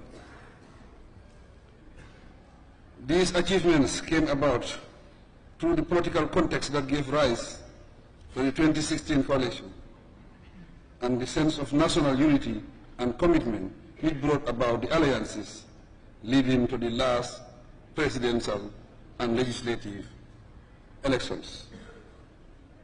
Alongside these developments were the hostile global context and the numerous internal challenges that characterized the country's 5-year transition period, 2017 to 2022. The emergence of COVID-19 pandemic, with its dreadful consequences globally, worsened the country's economic situation. Furthermore, in a twist of fortune, what appeared to be a relief and hope for a new dawn of recovery is dampened by the Russia-Ukraine war. The address highlights my administration's performance, derived from the performance of our formal national institutions. It is a sector-specific based on major public programs and projects. Legislative issues relevant to the functions of this assembly, matters of national significance, and proposed interventions. Because it focuses on the institutional arrangements of the last legislative year, I will mention the new ministries briefly. For reason of constraint, the address is concise, but additional details on the themes are provided in the accompanying report. The sequence of the sectors is arbitrary, but I will begin with the finance sector, as this will cast light on the underlying circumstances, considerations, and arrangements that influence the decisions and events mentioned in my deliberations. Finance and Economic Affairs, Honorable Speaker. Despite the significant impact of the COVID-19 pandemic on the Gambian economy, growth rebounded to 4.5% in 2021. Although the growth remained below the pre-pandemic levels, it was still significant. However, the slowdown of business activities in 2020 and the third wave of the virus in July 2021 affected the economy's recovery. In 2022, the economy could have been well into recovery, with expectations of improved economic performance, increased grant inflows, and private remittances. Unfortunately, it took a different trend, as economies across the globe grapple with the impact of the ongoing Russia-Ukraine war. Consequently, in June, the government projected a more modest growth of 3.6% for 2022. Revenue collection for the first 2 months of 2022 declined by 14% against the same period in 2021. Prompted by this development, the government resolved to formulate robust policies that would set up buffers against shocks and enhance domestic revenue mobilization. Notwithstanding the challenges, the fourth review of the extended credit facility with the IMF was successfully completed in December 2021. We remain committed to sound economic policy management as detailed in the medium-term economic fiscal framework 2022-2026. The framework is to improve macro-fiscal stability. With the support of the United Nations Development Programme, the initial stages of the formulation of a recovery-focused National Development Plan, RFNDP, 2023-2027, and a long-term development vision, LTDV 2050, have started. The RFNDP will succeed the National Development Plan 2018-2021, and the LTDV will succeed Vision 20 for the country's long-term development targets and transformation. The Gambia was among 44 countries that presented their voluntary national reviews, VNRs, on the implementation of the Sustainable Development Goals during the high-level political forum held in New York in July 2022. The reviews facilitate the sharing of experiences. Partners commended the Gambia for the inclusive and participatory nature of its VNR and the policies and strategies being implemented to accelerate the implementation of the 2030 agenda. The Gambia's total debt service payment in 2021 was $5.01 billion. Of this, $1.9 billion was external debt service payment, and $3.1 billion was domestic debt service payment. The debt service payment increased by 11.1%, from $4.5 billion in 2020 to $5 billion in 2021. There was no debt service suspension initiative received compared to the preceding year. As update on the Public Finance Management, PFM, the PFM Act is under revision to address the weaknesses. Once finalized, the public finance regulations and institutions will be revised. Our public finance management reforms include a treasury single account to ensure better treasury management functions. Also initiated is a public financial management strategy 2021-2025. To address weaknesses in the financial management of local government authorities and ensure effective use of the IFMIS. To conclude, Cabinet have approved the Public-Private Partnership PPP bill for tabling by this August Assembly. It speaks to the revised national PPP policy and operational guidelines. Foreign affairs, international cooperations, and Gambians abroad. Honorable Speaker, during the last 5 years, the country's diplomacy registered many successes, resulting in visits to the Gambia by various foreign dignitaries and scaling up of bilateral relations with different countries around the world. Our partnerships at the multilateral level have generated support for many projects in diverse areas of development. Furthermore, the Foreign Service contributed significantly to mobilizing support to complement the country's COVID response when it mattered. The international community recognizes our commitment to dialogue and peace. No wonder the United Nations Secretary General's yearly report of the Peace Building Commission singled out the Gambia as a model for preventive diplomacy. Our commitment to building and sustaining peace continues to attract material and financial assistance from the Secretary General's Peace Building Fund and other international partners. We maintain fruitful strategic relations with ECOWAS member states and actively engage and support mediation processes under the auspices of the African Union and ECOWAS. Within ECOWAS, the Gambia now holds the position of President of the ECOWAS Commission with effect from June 2022. For the first time in our history, the Gambia has a seat on the United Nations Human Rights Council for a 3-year term effective from January 2022. At the level of the African Union, the Gambia also received overwhelming votes to sit on the Peace and Security Council.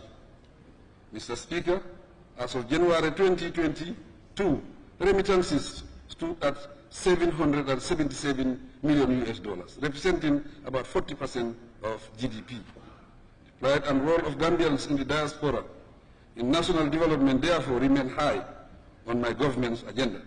We will continue to engage with them meaningfully and remain active in global discussions to address migration concerns. Finally, the Ministry of Foreign Affairs is reformulating its strategic plan, scheme of service, and posting policy. Also underway is the drafting of a foreign service bill and regulation to uphold excellence and efficiency within the sector. Agriculture, Honorable Speaker. Last year, the agriculture sector registered increases above national average in the production levels of crops, such as paddy, maize, millet, groundnut, and sesame. The production of key commodities like vegetables, fruits, milk, and eggs also increased. As a result, per capita availability of these food items has increased, even though both population and demand increased. Due to increased support from FAO and WFP, commercial poultry farming increased by about 40% in 2021. At present, the Ministry of Agriculture is implementing 8 major projects with a total portfolio of about $294.13 million mobilized through partner support. These projects are jointly funded by government and partners, such as the Food and Agriculture Organization, the World Food Programme, the African Development Bank, and the Islamic Development Bank. The projects are outlined in the report. To boost the incomes of farming households, the government has in the past 5 years invested heavily to modernize and transform agriculture sector. As a result, through donor-funded projects, the sector was able to reach 300 communities, those opening 6,000 hectares for rice cultivation, 400 hectares for vegetable production, and more than 100 poultry schemes to boost the availability of poultry meat and locally produced eggs. These investments and their results have laid a solid foundation for the sector's investment plan. Government plans to create a fund that will carry about 70% guarantee to the financial institutions for credit financing of agricultural investments by either individuals or SMEs. Hopefully, this will induce the needed capital to transform and modernize agriculture in the country. Environment, Honorable Speaker. Regardless of the country's low contribution to global emission, it has taken a lead role in climate action through our revised nationally determined contribution to the Paris Agreement, where we committed ourselves with international support to reducing emission by 49.7% by 2030.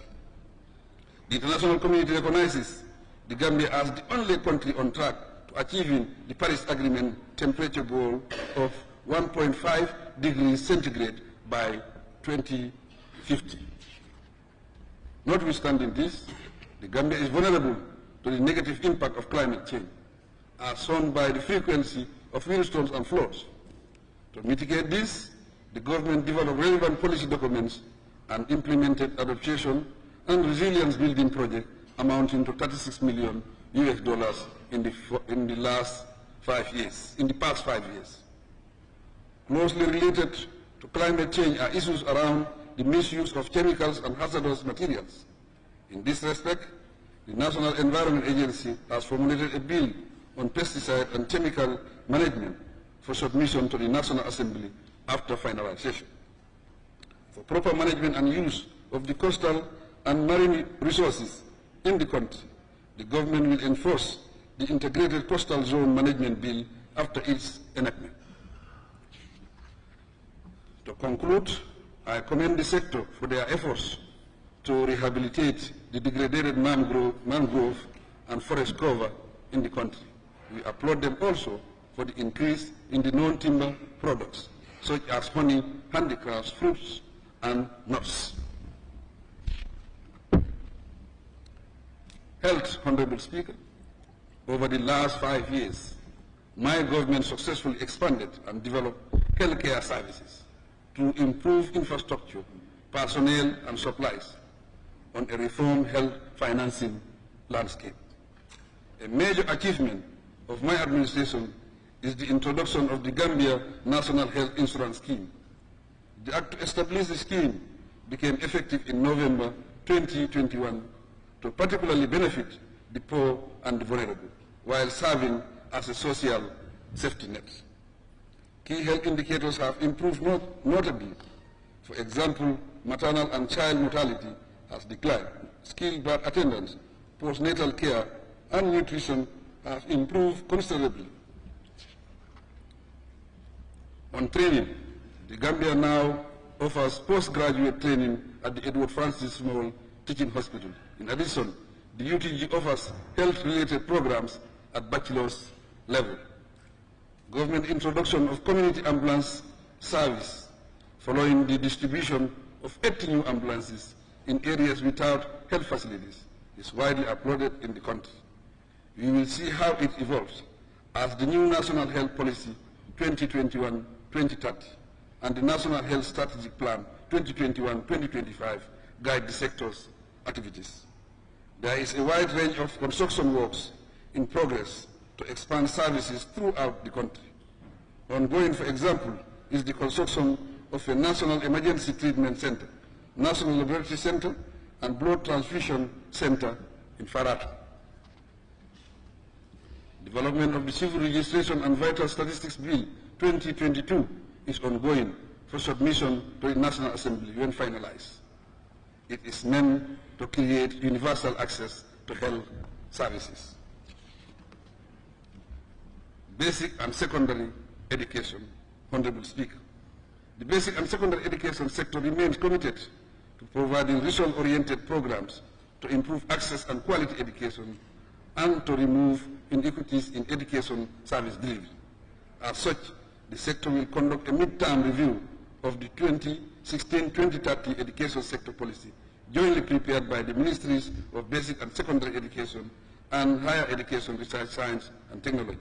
The country continues to register impressive progress at all levels of the education sector, and it is pleasing that female students now have higher gross enrollment and net enrollment rates at all levels, from ECD and lower basic to the upper basic and senior secondary school levels. To meet the increasing demand for education, the number of schools increased correspondingly by 102 between 2020 and 2021. We partnered with government built 2,597 new classrooms and 3,106 vehicles during the last 5 years. Additional 498 classrooms and 456 toilet cubicles are under construction, and 1,076 rooms for teacher accommodation are already in use around the country. There are plans to increase the number to ease accommodation challenges for teachers. Honorable National Assembly members, through the collaboration with the Gambia College and the University of the Gambia, 1,162 more teachers were trained in 2021. During the same period, qualified teachers for the upper basic and senior secondary school levels increased by 480 and 338 respectively. Although enrollment at the secondary and upper levels remained low in 2021, the sector registered substantial improvements on the pass rate for the 2021 Gambia Basic Education Certificate Examination and the West African Senior School Certificate Examination. Similarly, girls' performance at the West African Senior School Certificate Examination was improved slightly. The grade 12 WAS results show that 2,882 female candidates had 5 credits or more in 2020, an increase from 2019 figures of 2,797 female students. Overall performance continues to improve. Finally, to expand opportunities and education access for out-of-school children, enrollment for the Second Chance Education Program has increased, and it now leads from the Gabisi to WAS. It strongly indicates that this policy decision has a positive impact on our young people, who would otherwise be left without fewer options to better their lives. We appreciate and will continue to strengthen the partnerships established with our partners, UNICEF, the World Food Programme, the World Bank, Islamic Development Bank, Badia, OFID, MRC Holland Foundation, the Creative Fund, and most recently with EU stand out among them. We thank them immensely. Higher education, research, science, and technology. Honorable Speaker, the education, research, science, and technology sector is going through a transformation phase that would lead to the much desired institutional and infrastructural development in the country. In the area of infrastructure, government has completed 100% of the civil works of the University of the Gambia UTG Faraba Banta Campus project, after inheriting it with less than 1% implementation status. The upgrading of the Wascal campus made it possible to begin doctoral programs on climate change and adaptive land use in country. Annually, 10 Gambians go to other postgraduate Wascal centers in the sub-region.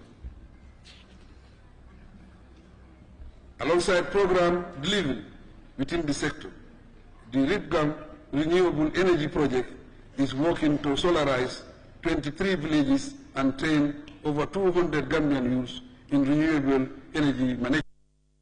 Honorable Speaker, the GTTI is now the University of Applied Science, Engineering and Technology, and it operates through mentorship programs.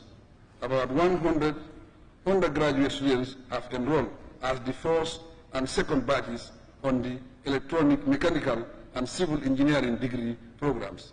The Gambia will train more students at PhD level to complement the academic and administrative staff of the new university. Meanwhile, the foundation stone was laid recently to relocate the institution. At present, about 486 Gambians have awards and are pursuing higher education courses in the country and abroad. Many of them are in the sciences. In the interim, the UTG PhD programs are expanding gradually. The Ministry of Higher Education is equally upgrading the Management Development Institute, MDI, into a degree awarding institution. At present, over 21 students have enrolled on the institution's degree supported by SOBDE of Senegal. These degree programs will help us to realize the civil service reform objectives and strengthen the workforce. Similarly, the Gambia College Schools of Agriculture, Nursing and Public Health are part of the UTG to offer degree programs. The Gambia College Annex in Basse complement these efforts by training teachers within URR. Because of the need for skills and skills development programs, the Julangel and Field Centers will intensify training efforts in this area. Both are fully operational in URR and LRR. To boost this, the revitalized Ndemban and Kanela skill centers in West Coast region will begin operations soon. With the support of the Korea International Cooperation Agency and UNESCO, the Gambia TVET Policy 2021-2030 is now in operations. Significantly as well, the ministry has validated the country's first ever national research policy to promote research in the country. Incidentally, the Gambia is known for its quality research works, especially in the medical and biological sciences. The policy will strengthen this success. Petroleum and energy, Honorable Speaker. Like other sectors, the COVID pandemic affected petroleum exploration, which the Russia-Ukraine war has worsened. Despite this, FAR and Petronas successfully completed the drilling of Bambo 1 in December 2021. This is an offshore exploration well. We keenly await the results on this endeavor. On energy, a welcome development is the respective commissioning of the ONVG substations in Brikama and Soma last year. Since the inauguration of the Soma substation in October 2021, NAWEC has been receiving power through the 225 kV ONVG line. In March 2022, NAWEC signed a 50 megawatt power purchase agreement with Senelec and began receiving 30 megawatt of this capacity in April. In addition to the 20 megawatt solar plant in Jambur, feasibility studies for the 150 megawatt solar park are ongoing. Execution ends in 2025. The NAMA project under UNDP will also provide 10 megawatt solar energy between Farafenni and Basse. Mr. Speaker, works on the electrification to attain the 2025 universal access goal set by my government is in high gear. This program will provide electricity access to 685 villages and modernize the network transmission and distribution systems.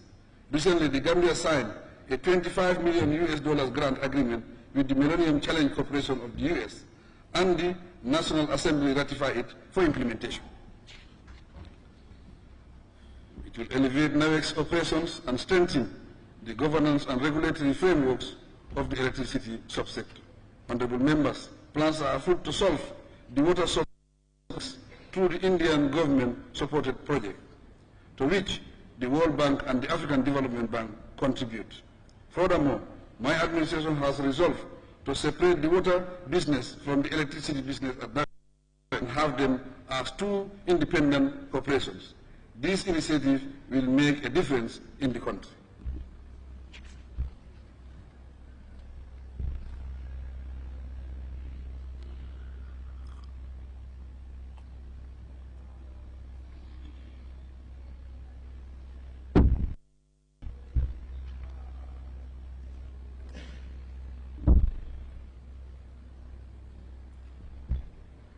Tourism. Honorable Speaker. The pandemic hit the tourism sector badly, but we expect them to bounce back soon. In 2021, arrivals stood at 102,460, marking an increase of over 14%, and the future looks bright. Since the beginning of the 2021-2022 tourism season, 53 flights arrive per week. Meanwhile, the ministry is exploring various ways to find the sector and is expanding destination activities and products. Subsector in April of this year, the National Center for Arts and Culture embarked on a multi-million-dollar project geared to strengthening national capacities for safeguarding intangible cultural heritage, ICH, and contributing to sustainable development in the Gambia 2020-2024. Funded by UNESCO, the project aims at complementing to safeguard our heritage. We will continue to support this important sector. Gender, social welfare, Honorable Speaker. To begin with regulation, government will continue to initiate policies and programs that address the needs and aspirations of the people, especially the vulnerable population. Hence the formulation of the Gender Policy 2023-2032. Currently, the Disability Act 2021 is in force and will inform the formulation of a disability policy and program of action 2022-2032. To address emerging issues on child protection, the Children's Act 2005 is also under review to give way to the National Children Policy 2022-2032. Honorable Speaker, gender and women empowerment is a critical enabler of sustained and progressive development. Therefore, the Ministry of Gender, Children and Social Welfare will table a cabinet paper on a national gender mainstreaming strategy. We will remain to enhance the capacity of women in small and medium-scale enterprises, SMEs, by scaling up the Women Enterprise Fund.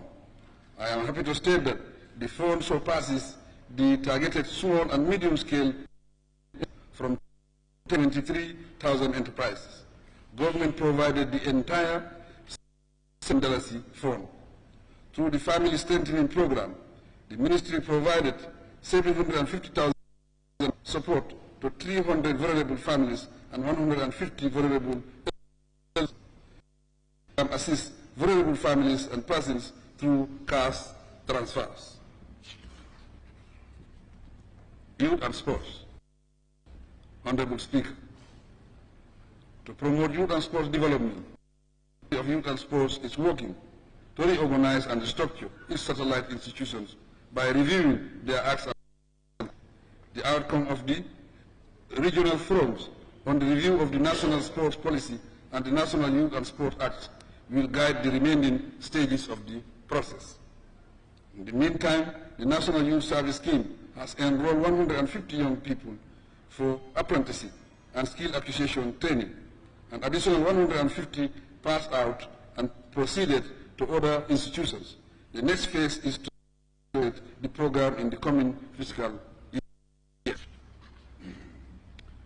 During the year under review, the President International Award Skill and Enterprise Training Center graduated 225 youth in 9 different trade areas. But the proposed mandatory national service for young Gambians university graduates is still on hold. In the same vein, a series of training programs has been running in various areas for the youth and women in partnership with Navy, GIZ, EU, TF, Go for Africa, and other partners.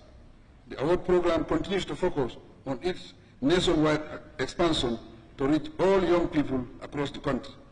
Current participation level stands at 8,765 young persons. Over 689 youth have already completed the mandatory aspect of the programs, mandatory aspects of the program. Mr. Speaker, the Gambia's performance in international competitions is improving rapidly, as demonstrated in the last African Cup of Nations, the Commonwealth Games, and the last Turkey athletics competitions. We congratulate our athletes on results.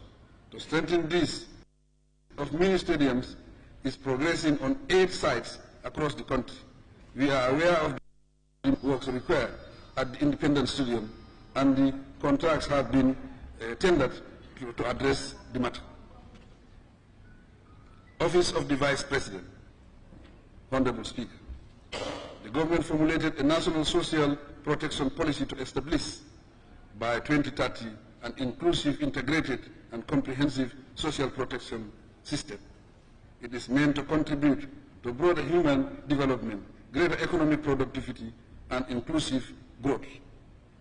The year 2021 was an engaging year for the National Disaster Management Agency, NDMA.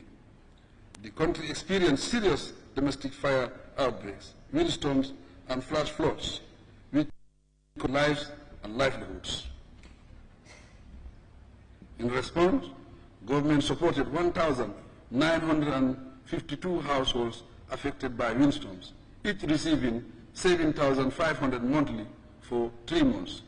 In view of the COVID pandemic, my administration distributed rice countrywide through NDMA.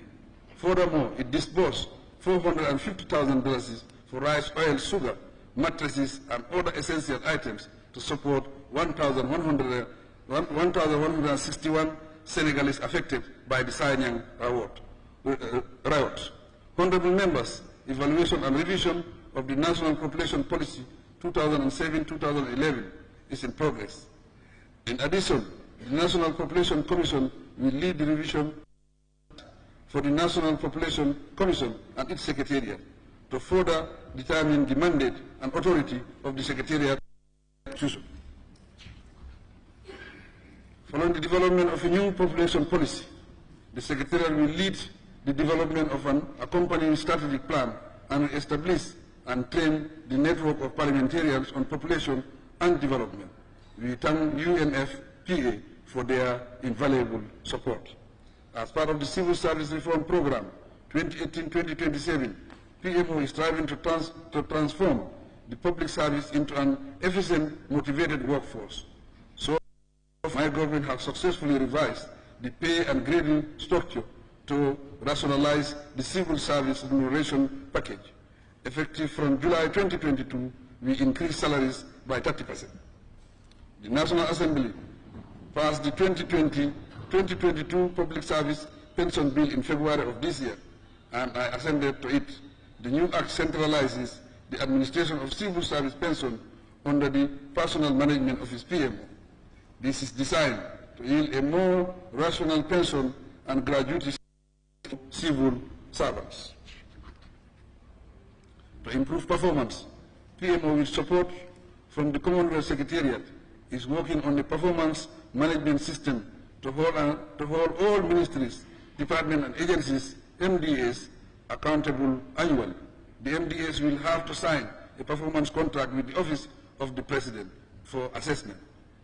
The top 10 ministries will receive recognition and incentives on an annual basis.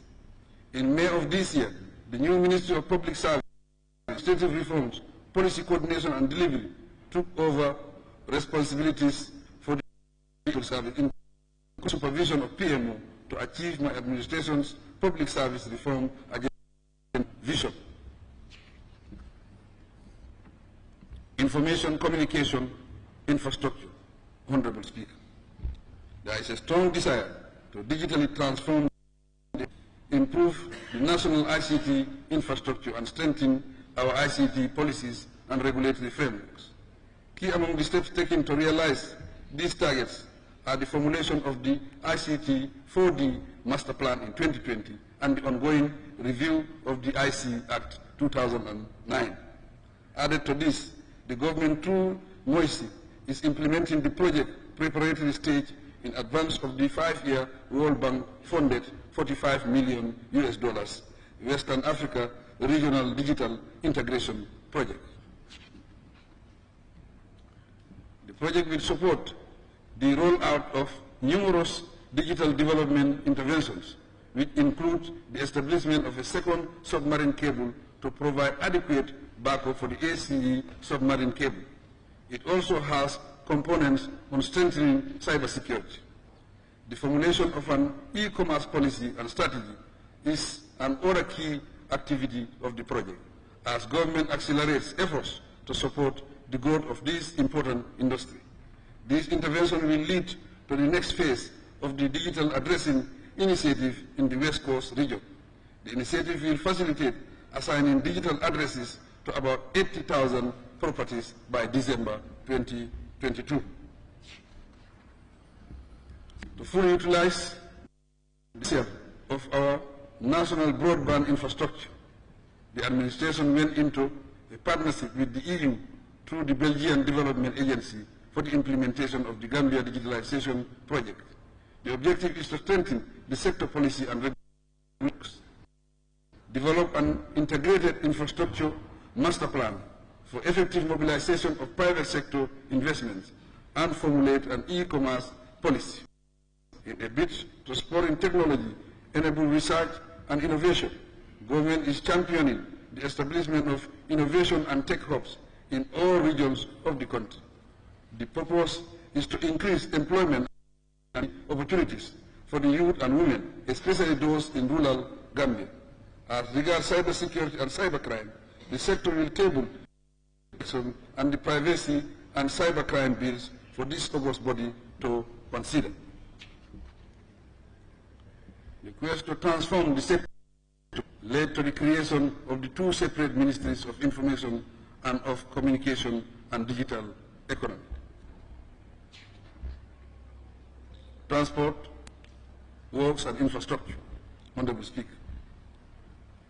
In 2021, the transport, works and infrastructure sector registered impressive achievements despite challenges posed by the COVID pandemic and slow economic growth.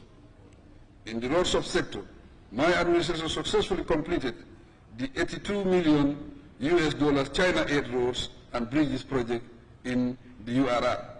Likewise, relying on local resources and funding, the major rural secondary paved roads program on the north and south banks is progressing satisfactorily. In the capital city of Banjul, the government rolled out the Banjul City Rehabilitation Project to reconstruct the city's dilapidated roads, sewage and drains using local funds. Relentless efforts will continue to modernize Banjul. With support of the Kingdom of Saudi Arabia, Kuwait, Arab Bank for Economic Development in Africa, and the Islamic Development Bank, the Greater Banjul Area project are moving forward steadily. Equally, the construction of 50 kilometers of urban feeder roads in the Greater Banjul area has commenced. Government has finalized the maintenance and reconstruction contracts using the road fund for the proper upkeep of select in the Greater Banjul area and the North Bank and the Central River regions. The estimated cost is $617,296,691.73 buttons. In addition, my administration has rolled out a massive reconstruction program of markets in growth centers where the need is most urgent. Already, the new Soma LRR and Farafenni NBD markets were completed last year and are fully functional. Similarly, constructed at a cost of $112 million and inaugurated earlier this year, the new Basse main market is now a magnificent center of attraction and a busy business hub in URR. Linked to public structures, Building Facilities Management Bill is with this Assembly for consideration. It is a new framework for effective management of government estates, offices, and overseas buildings. Turning attention to the port, the Banjul Port Expansion Project is ongoing, and expansion of the container storage yard is now complete. The Banjul Jetty Extension and Basse Dry Port Development Project are the next areas of focus. Ferry services play a vital role in linking the north and south banks, although ferry crossing remains a challenge. In the year under review, the Ferry Service Authority improved the Banjul-Bara route service and restore the Barajali ferry service. The procurement of a new ferry at a cost of €10 million to augment the Banjul-Bara route service is at an advanced stage. The Gambia Port Authority expects its delivery in This new ferry will have the capacity to carry 44 cars and 600 passengers. A new ferry route between Banjul and Albreda is under consideration. The route will run from Banjul through Mandinari and Bonto to Albreda. In addition to the parts of the West Coast region, it will serve the southern part of Nyomi and communities along the Hakalang corridor. Mr. Speaker, the COVID-19 pandemic continues to pose a significant threat to international aviation. In 2021, the Banjul International Airport staff welcomed and processed about 200,473 passengers, a slight increase of 0.05 compared to 2020. The estimated growth rates are small. The indication is that the Gambia may reach pre-COVID passenger levels by 2025 at the earliest. On the airport, through the support of development, the state-of-the-art VVIP launch is under construction ahead of the Organization of Islamic Conference Heads of State and Government Summit, which the Gambia will host. Defense, Honorable Speaker. In line with the security sector reform process, the Ministry of Defense has developed 3 important policy documents, namely the National Security Policy, National Security Strategy, and the first ever National Defense Policy. The drafting of the strategic plan has commenced. Other outdated military regulatory books, which include the Gambia Armed Forces Act 1985 and the Terms and Conditions of Service for Officers and Soldiers 1993, have been redrafted, taking cue from international best practices. Development of the supporting regulatory frameworks is also in progress. The Gambia Armed Forces is broadening engagements with civil society to maintain a cordial relationship with the public. In addition to collaborating closely with other security agencies, it provides security, participates in maintaining peace and order, and goes further to support war veterans. Following the recent conflict in Casamance between the MFDC and the Senegalese Armed Forces, the Gambia Armed Forces play a crucial role in diffusing the tension and restoring calm. Its troops continue to conduct routine patrols in the area to maintain peace and security.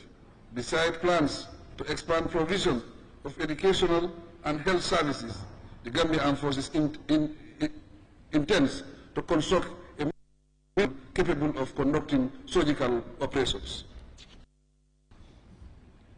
I must mention before concluding that 500 Gambian personnel benefited from training facilitated by the British Army during the past 5 years, from other training programs and joint activities under the Turkey-Gambia Military Cooperation Agreement, and other 500 personnel of the Gambia Quick Reaction Force recently completed training in Turkey. We are grateful to the British and Turkish government for their massive support.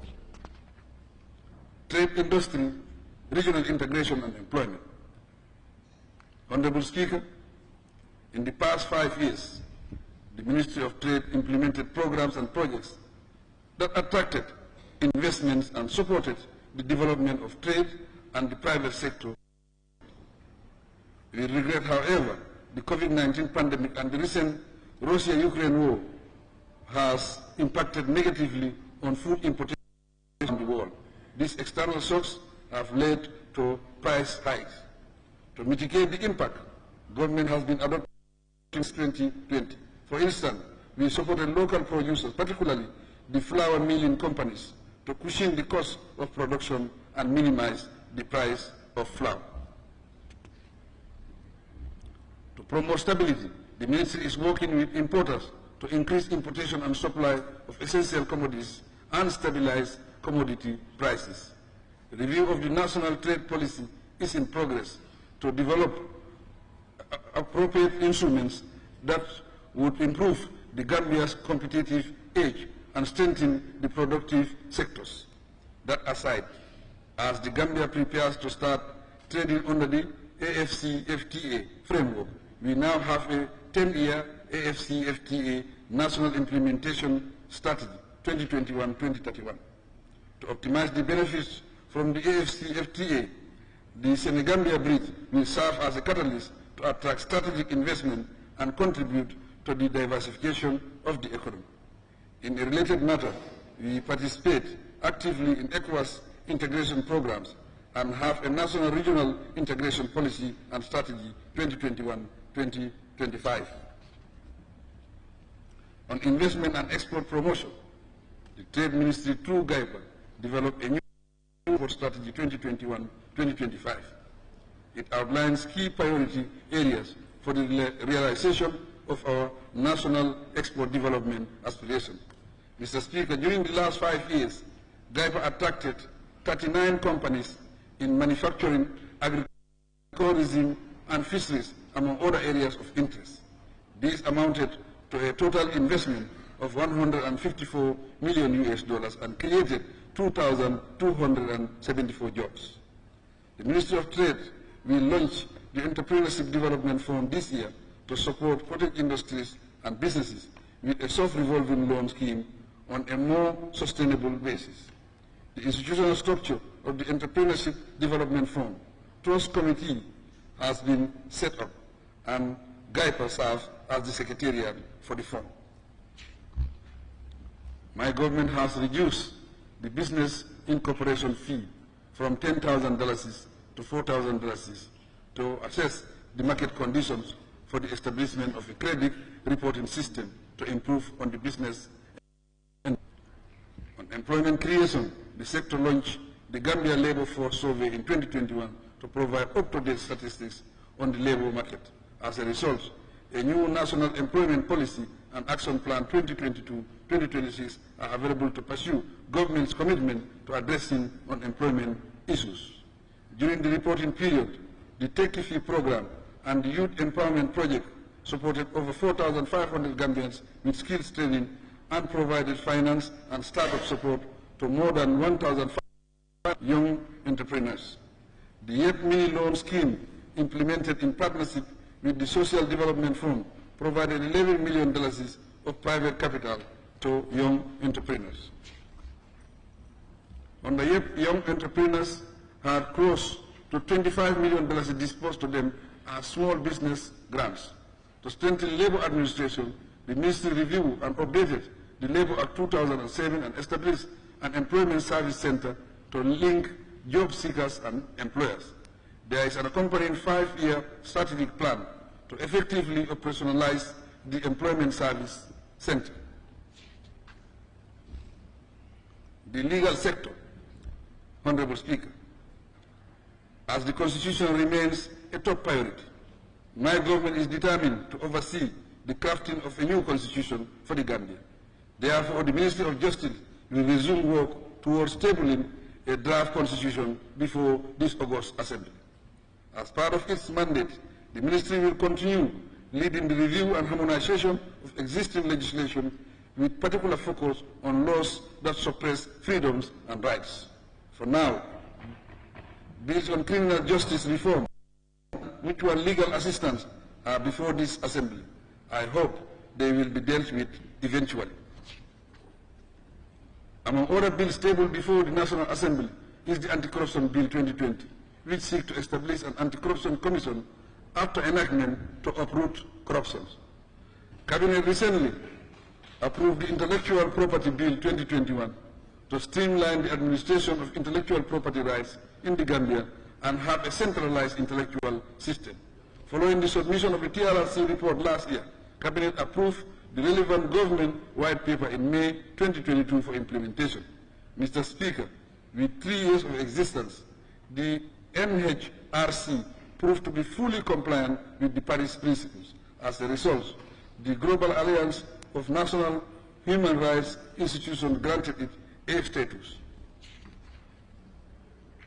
To the credit of government and the Commission, the African Commission on Human and People's Rights also granted it affiliated status. Thus, it can share submission with them on human rights issues within the country.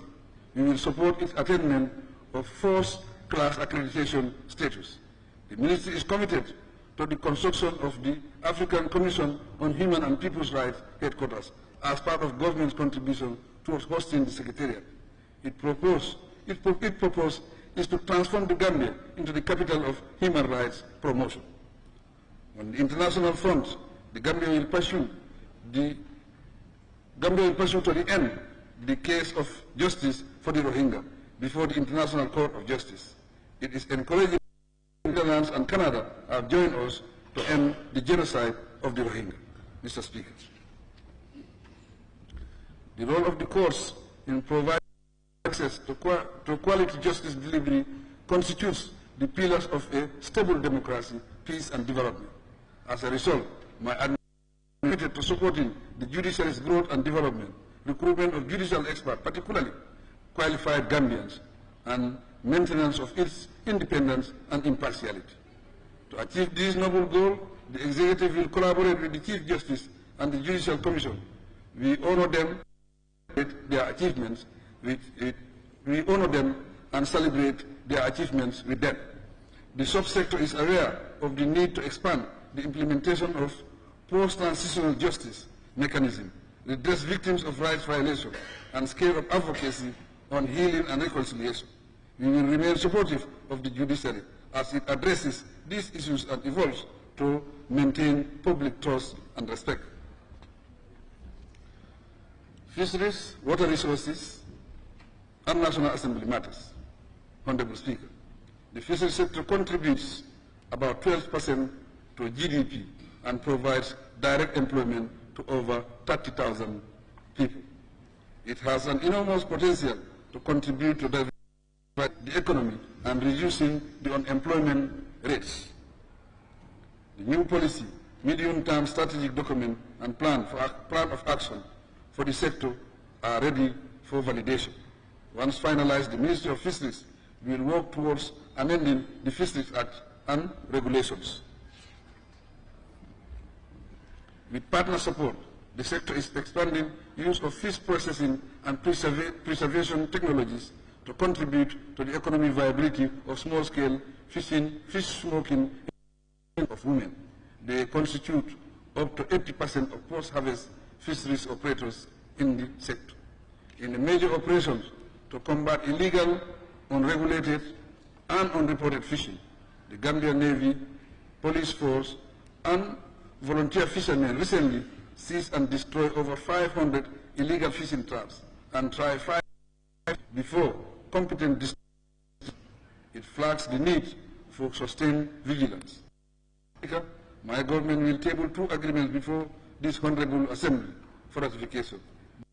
They are between the government of the Gambia and the government of Senegal on fisheries and aquaculture, and the government of Ghana on fisheries.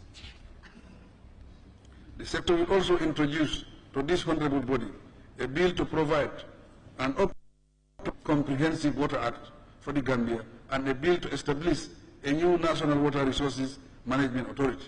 Correspondingly, the National Meteorological and Hydrological Services and partners are collaborating with the World Meteorological Organization to implement the National for Climate Services and intensify action to address climate risks and related issues. I encourage the private sector and other actors to team up with the government to fully harness the opportunities created and reduce the hazards associated with the climate system. Lands, local government, and religious affairs. Honorable Speaker. As population growth poses challenges to land usage, land resources are under tremendous strain globally. Accordingly, my administration recognizes that prudent management of these precious resources is essential for poverty reduction and national food security. The Ministry of Lands, Regional Government and Religious Affairs must execute these functions effectively and impartially. On programs and projects, the sector is currently implementing 20 workshop projects with a total fund disbursement capacity of $21,231,460. The sub-projects take the form of water supply systems, grading and culvert construction. The second phase accommodates 12 additional wards in URR North and South. Moving on, the Directorate of governance, and decentralization is set to roll out the integrated financial management information system to all the local government councils to improve sound fiscal management. The COVID outbreak delayed the process initially. The project cost estimate is $7,810,200, which the government and UNDP will provide. Honorable members, the sector is reviewing the Local Government Act 2002, the Finance and Audit Act 2004, and the Local Government Service Scheme. The objective is to make them responsive to government's evolving local governance and decentralization policy. In recognition of the role of the village heads, Alcalon, in their communities, my administration now pays every Alcalo a monthly responsibility allowance of $3,000 with effect from January 2022. Finally, the NGO bill is ready for enactment as the NGO Act 2021.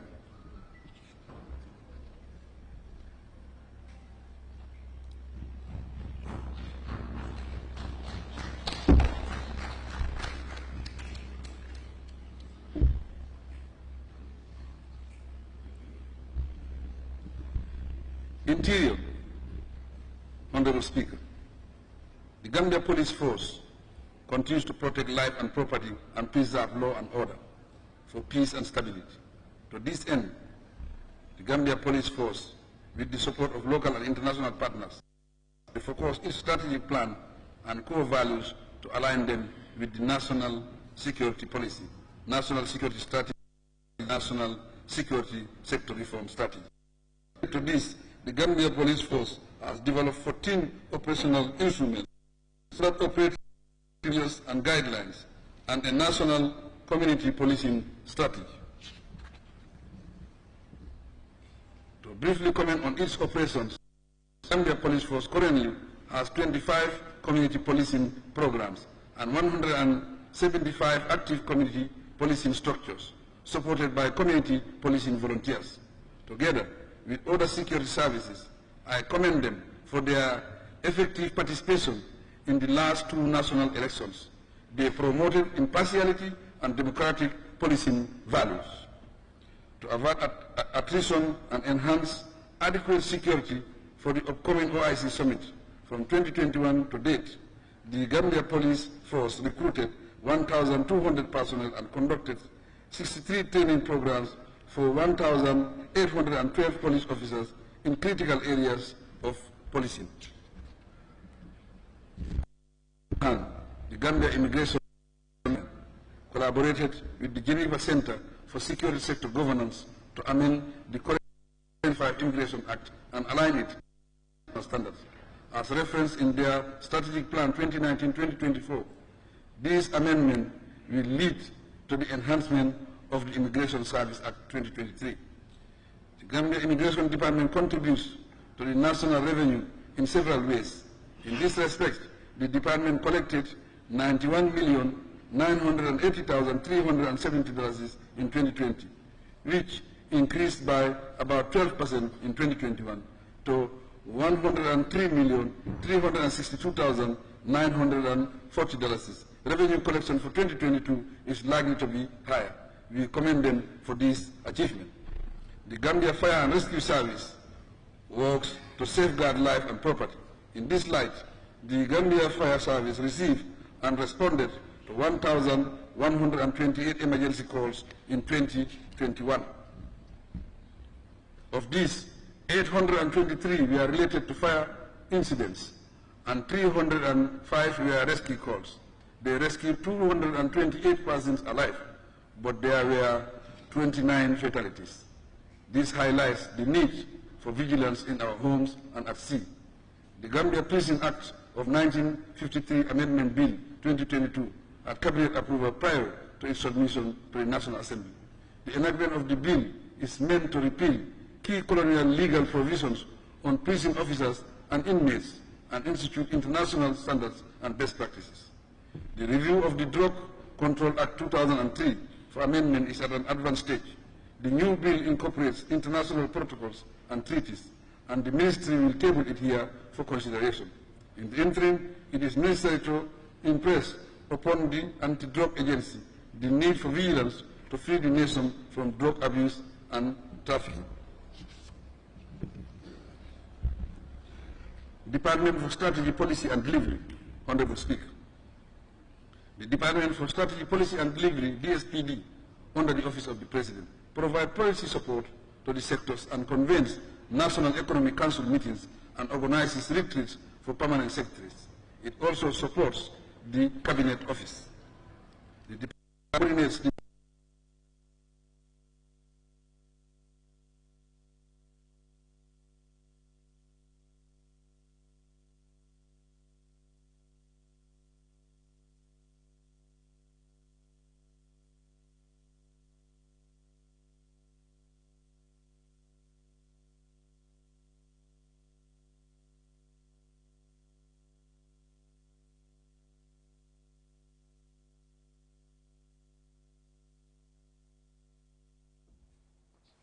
Well, viewers, you're still watching QTV, and that is the President of the Republic, His Excellency President Adama Barrow. They are delivering his 2022 State of Nation address. By the way, we are getting those feeds from GRTS, and there seem to be some technical issues there. But then we hope to resume connection to bring you the full speech by the President of the Republic. So far, so good. You have heard him highlighted different sectors, what his government has been able to achieve. I mean, some of the policies, programs, I mean, of course, legislations as well. I mean, from economy, trade, I mean, youth and sports, tourism, agriculture, fisheries. I mean, virtually, he has so far covered all the sectors. I mean, just few sectors remaining to go. And Sumana, you have heard from the President. I mean, he has talked about a lot. I mean, just before this break, I mean, you heard him talk about that, you know, the cabinet is currently trying to review the Gambia Prison Act, I mean, the Drug Control Act amendment. So far, so good. What's your take, having heard from the President so far in his speech? Yeah, I mean, you're very right there on some of the policy, you know, documents that his government is reviewing, and you know, some that they intend to table before Parliament as well.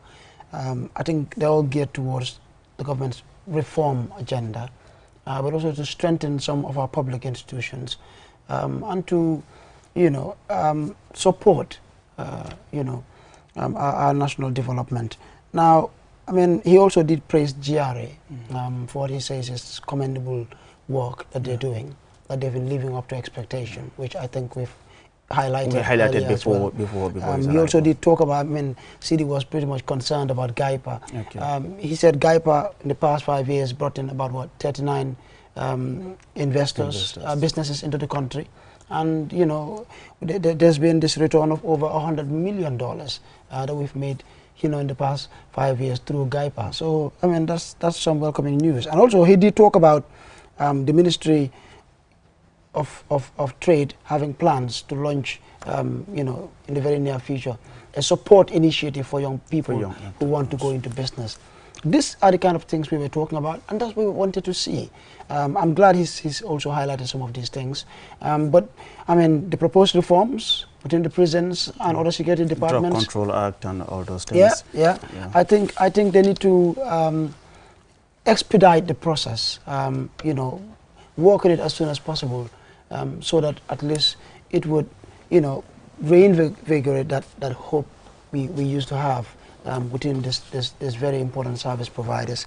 But again, you know, it's an important speech, and I'm sure with time, before the end of the day, people will even have the opportunity to read through the entire statement and be able to scrutinize deeply and make sense of what are some of these things that are being highlighted in the report. But so far, and that's why after this thing, perhaps by next week, the parliamentarians will start debating on the President's address. Yes, I mean, he also spoke about, I mean, education. I mean, he said, I mean, the WAS performance has been improving. This is something that many people will tend to disagree, judging by the recent WAS result. Yes, I mean, well, if you ask me, I would say we've had a serious drop in quality, and I think the numbers are there, the figures are there to support that. improving. I'm not sure in what sense exactly we're improving, but I have this belief personally that that is one area where we're not doing quite well, and I think I would agree on that one. And Sidi, welcome back. I mean, we have interruption there. We're getting those feeds from GRTS. I mean, you've been following the president's statement. I mean, corruption is something that he has touched on, and then as we know right now, the anti-corruption bill is still in Parliament. I understand it is now at the consideration stage, but isn't it taking too long to have this anti-corruption bill passed? Yes, it is taking too long. Okay. Yes, the president talked about it, and he talks about corruption. Very important. You see, where we are now as a country, when you talk about corruption, this should have not been the thing for now. This should have been done, say, for the last Parliament. And also, people in office must show leadership and respect for service and duty. And, you know, corruption involves everybody. Everybody. The trader, you know, selling peanut on the side of the road. If the See, I understand. We are back. Let's now go back to the chamber where the president is delivering his address. As well as emerging ones. I must observe, however, that we will tackle the thematic areas within the administration's broader and holistic approach to national development. Thus, infrastructure, health, agriculture, digital technology, the economy, and other areas of development will continue to receive. The minority group women, the youth, and people with disability will attract special focus in the process. Mr. Speaker, honorable members of the National Assembly, my government offers the nation a new socio-political order not tied to social preferences, partisan, or any form of extremism. This is a national order purely for patriotic service and development. I plead that we embrace it as a calls for sincere intelligence.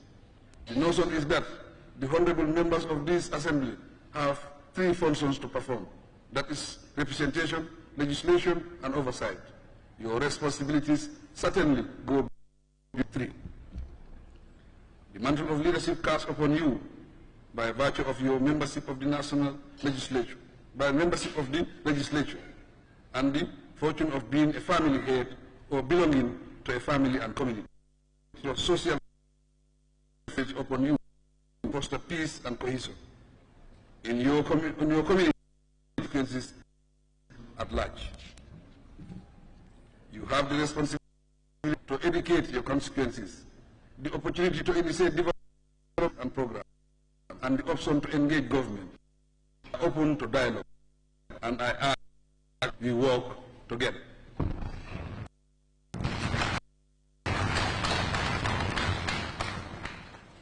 Aside legislators, you have the role of representing at international forums and holding meetings with foreign philanthropists. This creates an opportunities for you to promote national policies and plans and raise funds for national development. The diverse composition of spells a new era and a new outlook for the legislature. So you must not allow any party interest to overshadow your tenure and performance.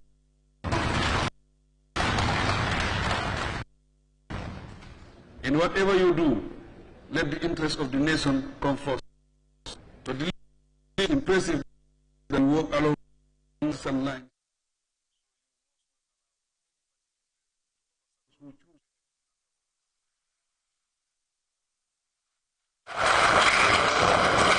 In whatever you do, let the interest of the nation come first. To deliver, it is impressive that you walk along bipartisan lines to fulfill the people's aspirations and safeguard the honor of those who choose you to represent them. As I always emphasize, the opportunities are much greater today, and there is no justification for any citizen to anticipate gloom for the country. May Allah grant us a successful legislative session, full of grace, development, and a lot of opportunities and advancement.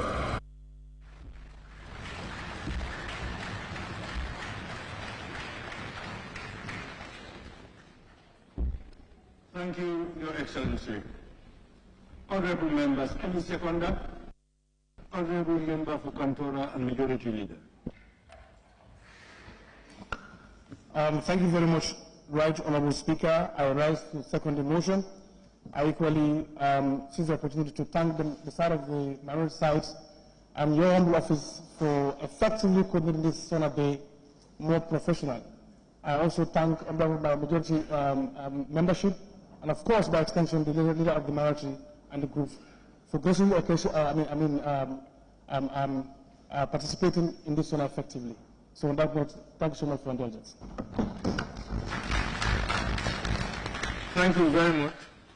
Honorable members, it has been moved and seconded that this Assembly do consider the motion on the State of the Nation's Address 2022 delivered by His Excellency the President of the Republic.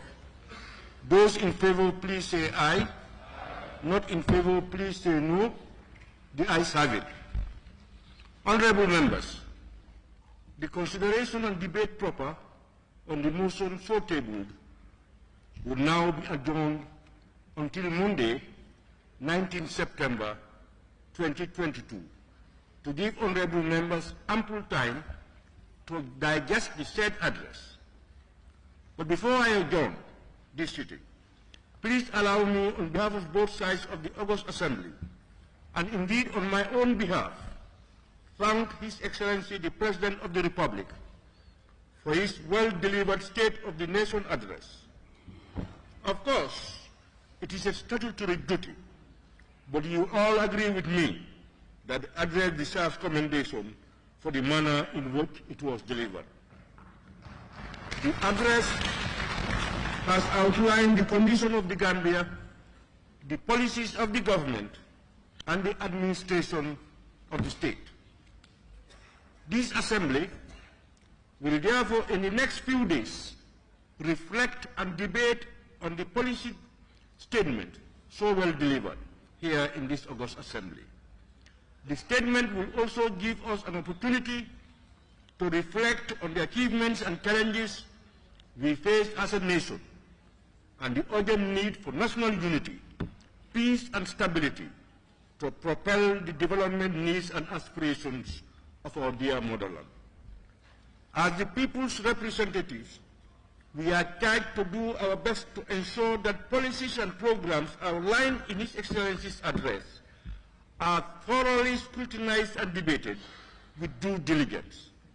In the same vein, we are also obliged as honorable members of the National Assembly to support the progressive policies and programs of the government for the betterment of our great country, the Gambia.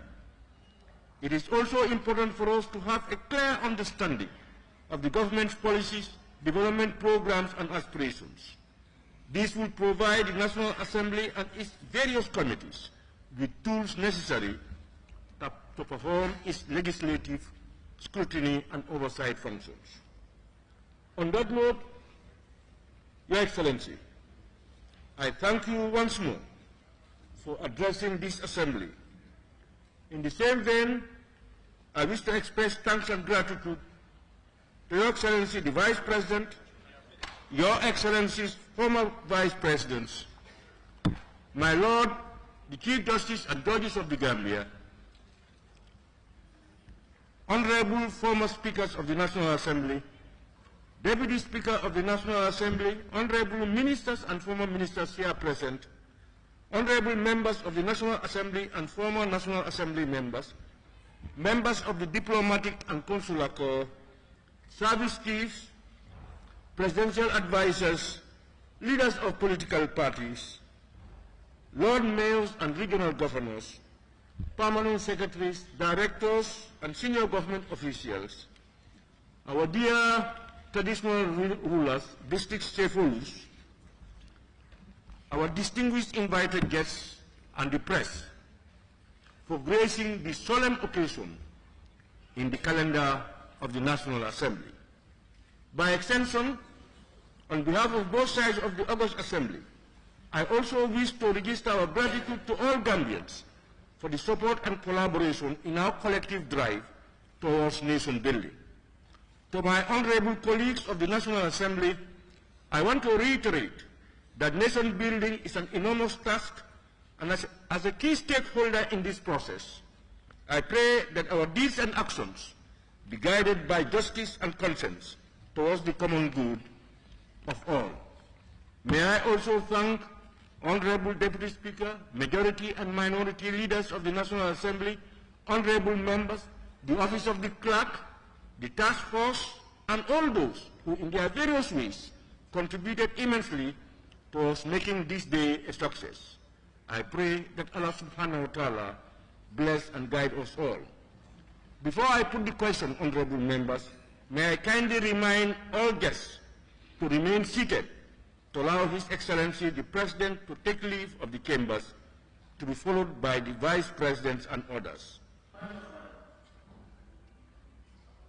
On that note, can we hear you? Point of order. Thank you, Honorable Speaker. Honorable Speaker, I would like to thank the President for fulfilling his constitutional mandate. Under point 24, clause 2, I want to use your humble office. In addition, the Assembly may request the President to attend the sitting of the National Assembly for the discussion of a matter of national importance. I want you to use your office to request the President to attend our debate, if it is possible with him. As we are trying to promote democracy, first time in our history, for parliamentarians to debate, the President will be present. We will love that.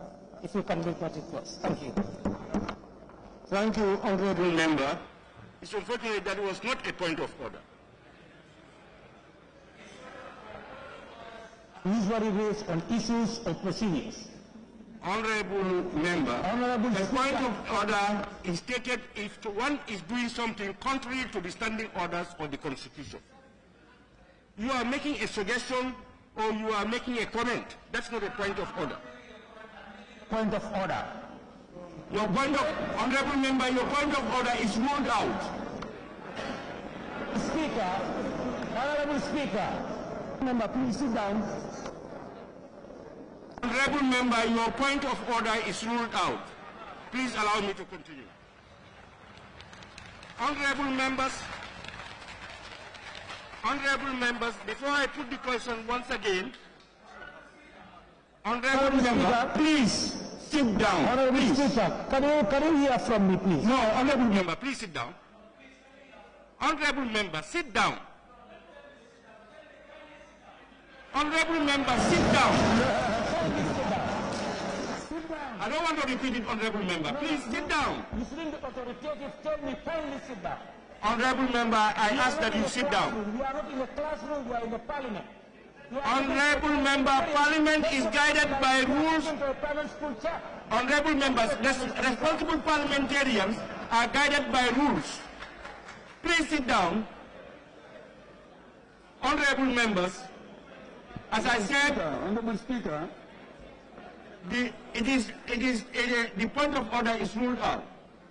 Before I put the question, honorable members, once again, I want to remind all guests to remain seated to allow His Excellency, the President, to take leave of the chambers to be followed by the Vice President. Speaker, I want to move a motion, please. On that note, honorable members, I will now put the question. Be it resolved that this August Assembly do stand adjourned until Monday, 19th September 2022. I want to move a motion, please. Those in favor, please say aye. Those in favor, please say no. No.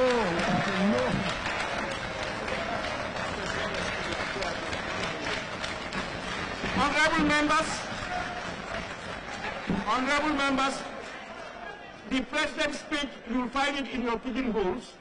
You can collect them before you go. The Assembly now stands adjourned until Monday, 19 September 2022 at 10 a.m. prompt.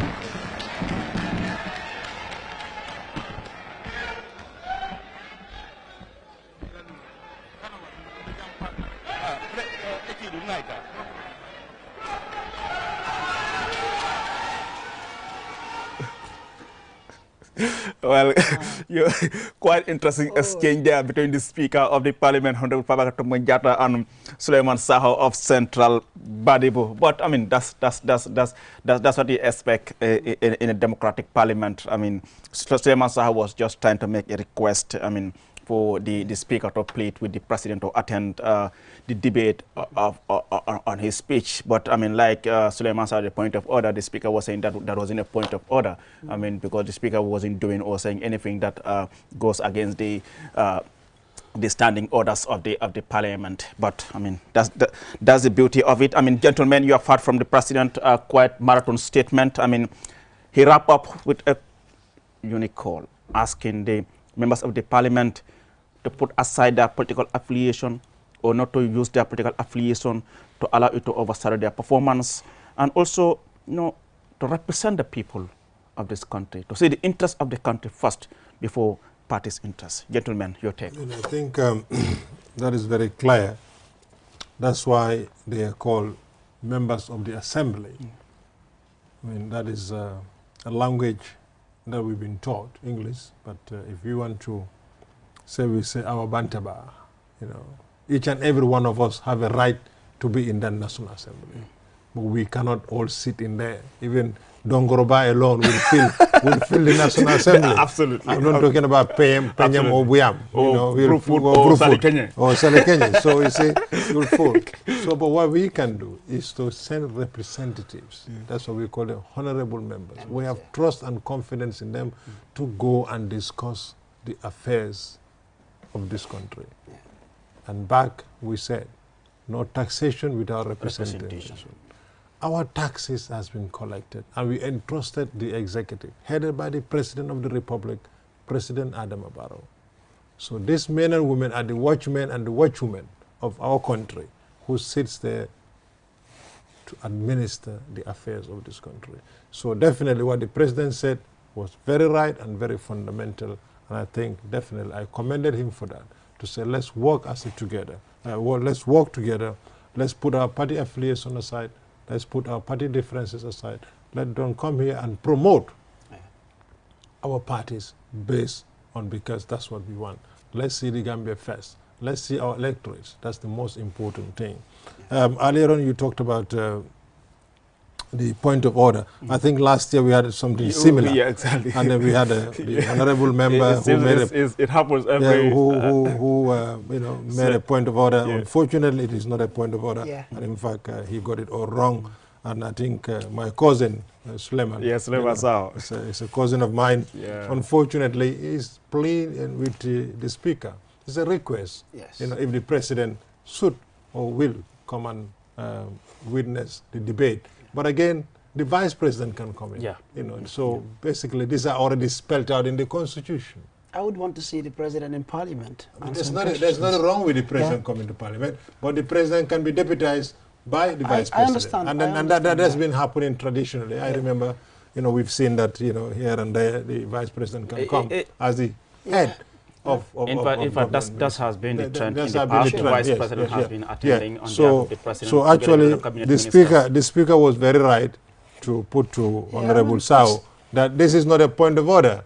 Actually, it really wasn't a point. It wasn't order. It's already spelled out. The President should come, and if the President doesn't come, the Vice President should come. So in fact, that was going to happen. Come Monday the 19th, I'm sure Dr. Badara Diouf would be in the National Assembly. Sure. So definitely it's not the point to waste the time of the Assembly for that. Me, I like the invitation, the fact that he wants Parliament to extend this invitation to the President to come to Parliament and answer one or two questions. I think for me, we are an evolving democracy, and it would mean a lot. I think it would be historic, but I think it also would show that here is someone. We all know him to be a Democrat, really.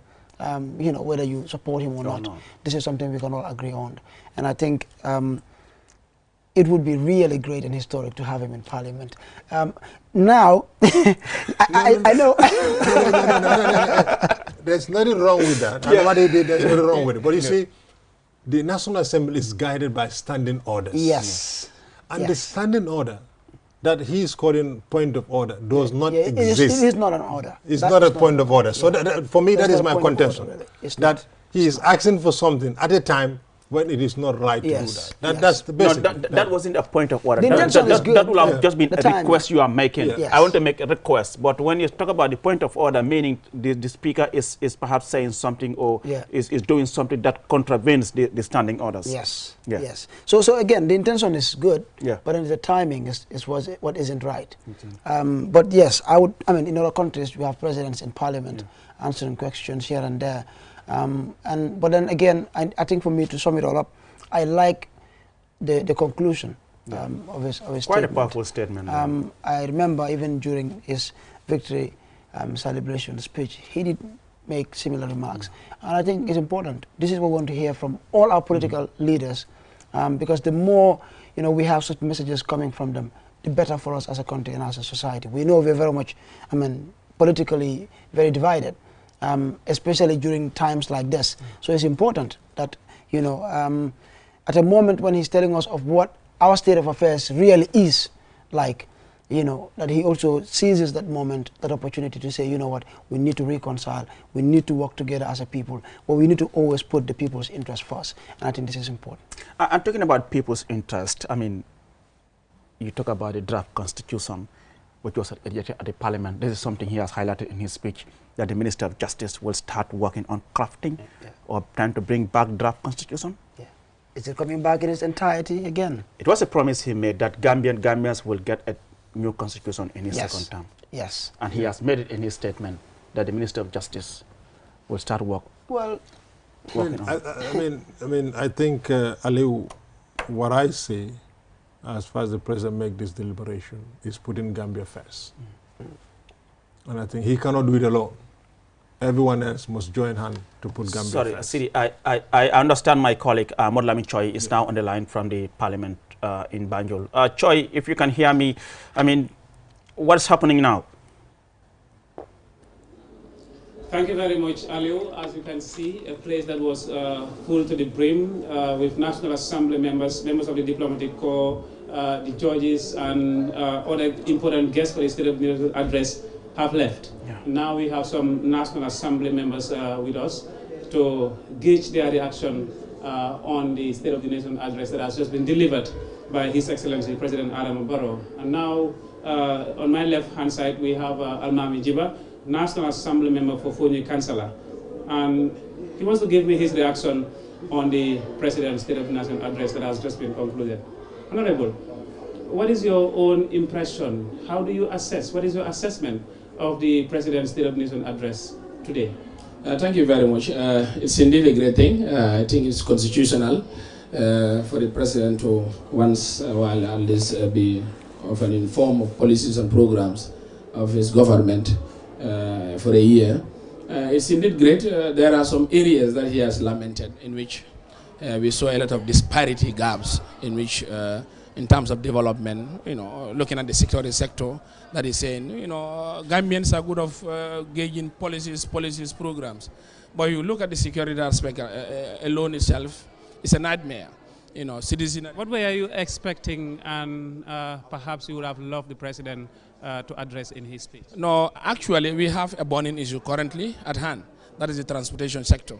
He had really affirmed the sectors, what he's doing, but he didn't even gauge and also saw that importance in raising concern to the devastating situation that the country is faced of. And again, also, we have a lot of killings, deaths, in daily basis. Those areas are not addressed. If you look at the sector of security also, the lack of adhering to services, the lack of the securities, gauging them as individuals who are responsive.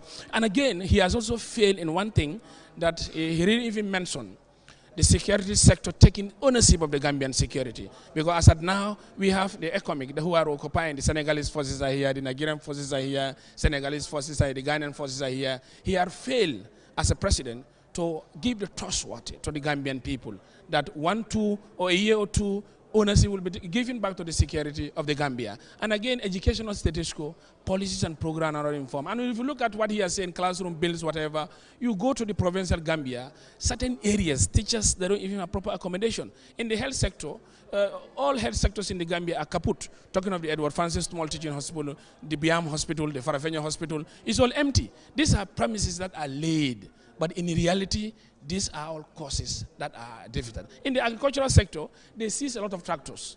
Farmers are all left dormant. Modernization is lacking. So it's not a matter of saying by mouth or giving speeches, but we want effective modernization as is entailed. Those things are also lacking. Yes, you are critical of certain areas, certain gaps on his speech. Where would you mark him very well on his speech that you are impressed in? Yeah, actually, in terms of youth skills training, the GIZ and YEP, those areas, skills acquisition is also doing very well. But there should be a lot of improvement. You could train the youths in those skills areas, but if they don't have employment and employability in those areas, it's also a lacking thing. So that area at least is a little bit, if I can gauge, I can even say 45% in that area. But apart from that, all sectors that he's mentioning, I don't even see anything that is fruitful. So we are more of policies, but implementation. And again, he has also mentioned anti-corruption. It is hanging on their side. It is not us. It is not in our side. So corruption is a nightmare. Corruption is open. Ministers, directors, departments, you hear corruptions go to courts, those people are freed, and they are flamboyantly going away. So you look at the mass exodus of corruption that we are facing in this country. It's a worrisome. And expansion of the ports is also another thing. Look at containers. Containers now will all the way come from Senegal. So these are issues that I think is not a paper reading, but we need practicals in terms of decision making. And him, the president, should take ownership and do the work, build himself properly to know that he has a country to build. Yes, we have heard in his speech about the Fonyi crisis and how the Gambia Armed Forces have reacted to contribute towards the stability of that area. What is your, how do you think of it? I am dismayed and disappointed by the president's speech. Because issue of Fonyi, the first incident happens on the 24th of January, 2022. There was no single assistance that was rendered to the people of Fonyi. It was on the March incident. The second one, these were incidents where the NDMA and the government also intervened. Now look at what he has based. He has ironed out crystal clear the support that the Sanya incidents of Senegal issues had happened. But the people of Fonyi were left ablaze. So, regarding the performance of the security, I am saying the Gambian National Army and its line ministries have done extremely well in the issues of Fonyi, but they are not protected because, cells will be dropping, the armies will now be hiding. When, cells are landed, they go and extinguish. So, we talk of a government, and the saddest thing that people of Fonyi, for his government, what he has did that we will not forget is the defense minister then don't have any cause of alarm to go and sympathize or even send press releases, condemn the issues that are going in Fonyi, except the defense minister will now buy what? Sugar, attire, and go and determine the people who are arrogantly captured by the Senegalese forces, taken to Senegal and detained in Senegal. They are sent back as a country. So here, our sovereignty is in a compromise. We are colonized, and decolonization we want to imagine to make sure we address those things. Thank you very much. Thank you very much. The National Assembly member for Fonyi Councillor. We also have the National Assembly member for Makati, Janjambure. Can you please tell me, we've heard from the President's speech outlining the government's policies, administrative matters as prescribed by the Constitution for it to contain in his speech. What has been your assessment? For me, thank you very much, brother, and then for also granting me this privilege. The truth of the matter is, with the president making that marathon speech, first of all, I just want to thank him for taking his time and also respecting his constitutional mandate. But again, this is something usual, that the president will always come out there to the public, make statements that are never made at the end of the day. So for me, as much as he made a marathon speech of policies and programs of this country, I don't still see the executive to be serious to actually face the realities of the land, looking at the general condition of Gambians. What have you seen to be positive in his speech in terms of government's policies, to solve the issues of concern facing the population? You cannot read him entirely, but perhaps there are certain things that you might.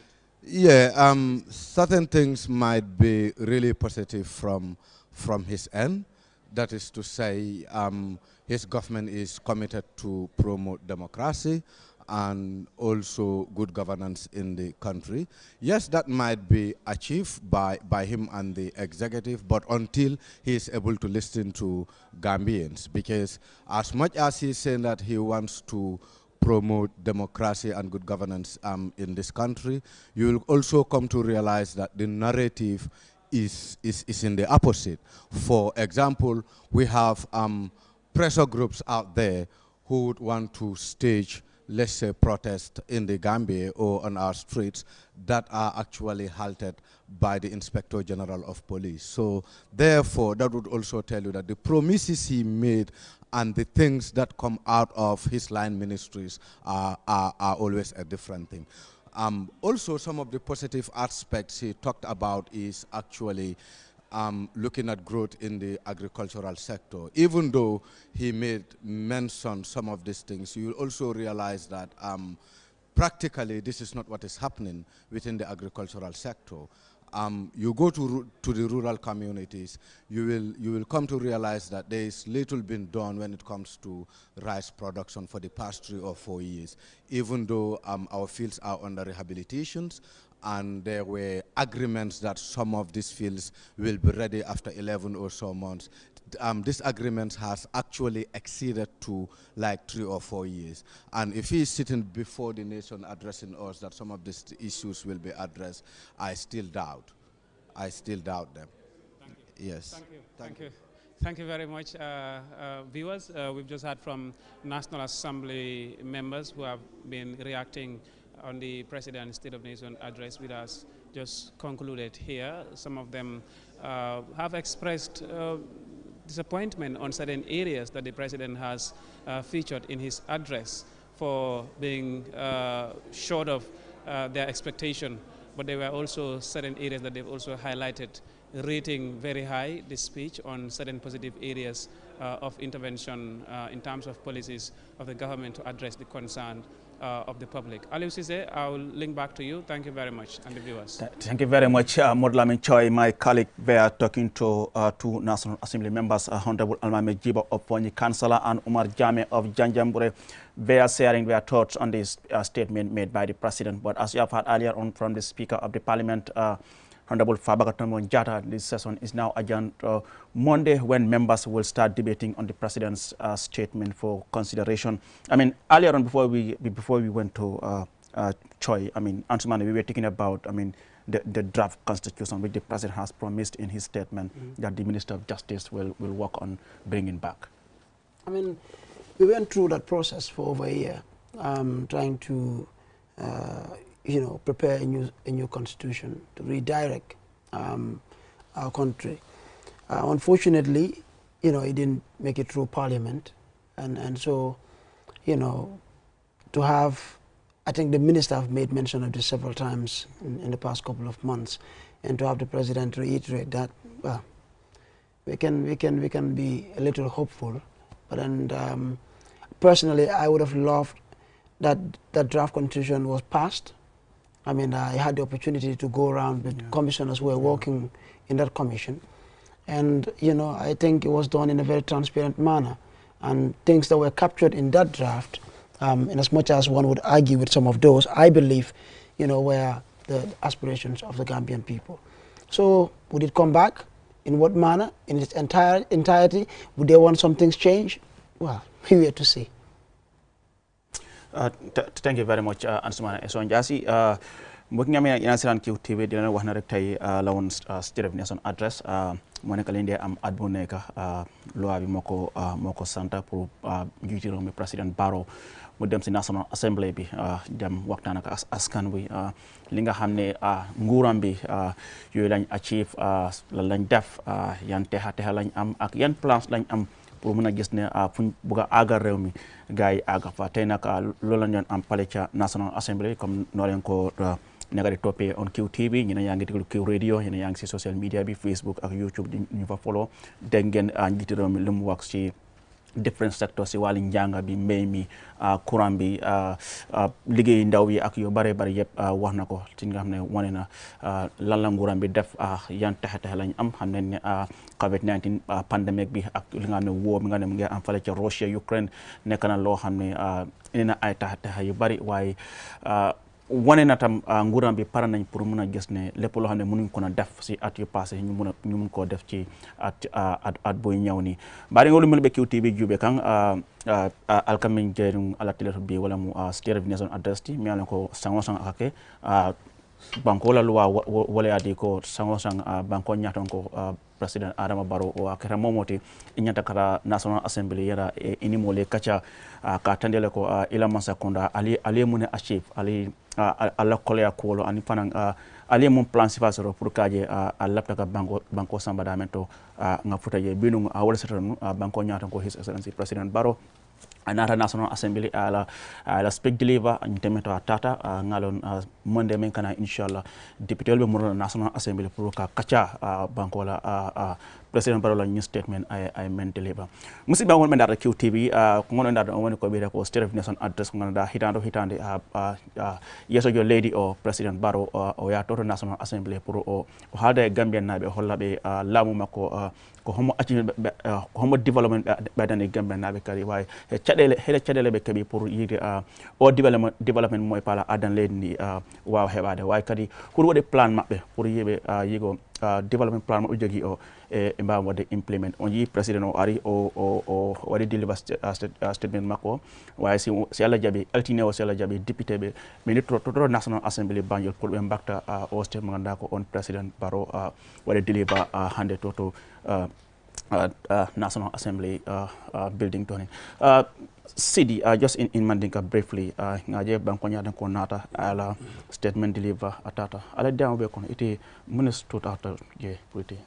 Barke bake alu akuma yata bake pro kacha yella mandi na kangol la. Parce que brin site jang be man kan nen surwa kangol tujele anem fula kan nen kan ko tan be angale kan lo fokan wodo jane me bola jam pour ka ko farman sande do mandi account anen kan ko tan la min keta tare kolom Gambia nin ko tare kolom mi ya tare ko bi wolon nyinsilo wolo wato foloti president Barrow na député bungola andung ayke moti momi yalon ko patio late tambinde ayke nyaton ko patio mom NPP patio nyinti wasila kotol mi atata député bungola womu wato men ko anin coalition lebe kafure hani sañi coalition no banoma bari atelom patiti mi keda nyaton koti wo kafol na dala no ko kana député bungola bi tare koleti flanjam fona kuma kan men foje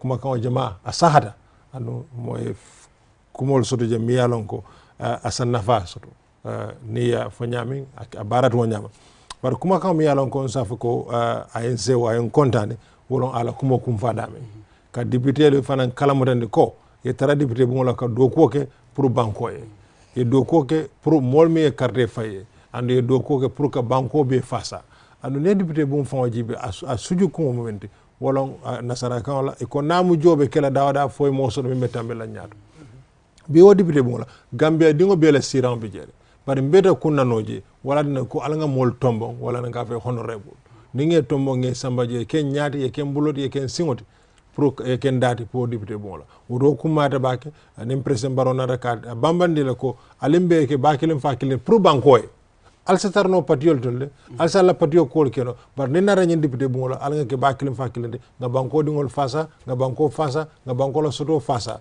nga banko la kolya ko mbelo la ko je woy ke dati womu kulel meno ka kuma ata bake wodo aliw kacabe kono wokere kurmi alon ko ANC ndum contante je flanjam fana même foko draft constitution mi alon ko mini keta ko la ka foko ka sindi Gambia banko kanya ala nata ko man keno bare ay hamosodo anala man sekonda hamosodo ka fanyami ka o constitution ta ka murni nan député bu ngol fabina fatala molma abina je nyami ndro momalo bare komi nganiyo bijele hammo bijele ko fana murundi nan député mola min kede anti corruption bil nyinti tilimbaliyal milik molka ke soto la karola memu jamana sototi ka kube kuto kala memu ikunkile nafati o fana ko le miyalon ko a wosiodi anda nganiyo tandi député la ko mu kulen miyalon ko anyantena e ko suwosa borono nyawnya fo yalla fa busola njikita ko wonyande ko kula ende kel hawja kulati kaje ko anti corruption bil ni luwañi ay tambi député mola ko anyande tambi la nyam security sector reform security la karola karan la karol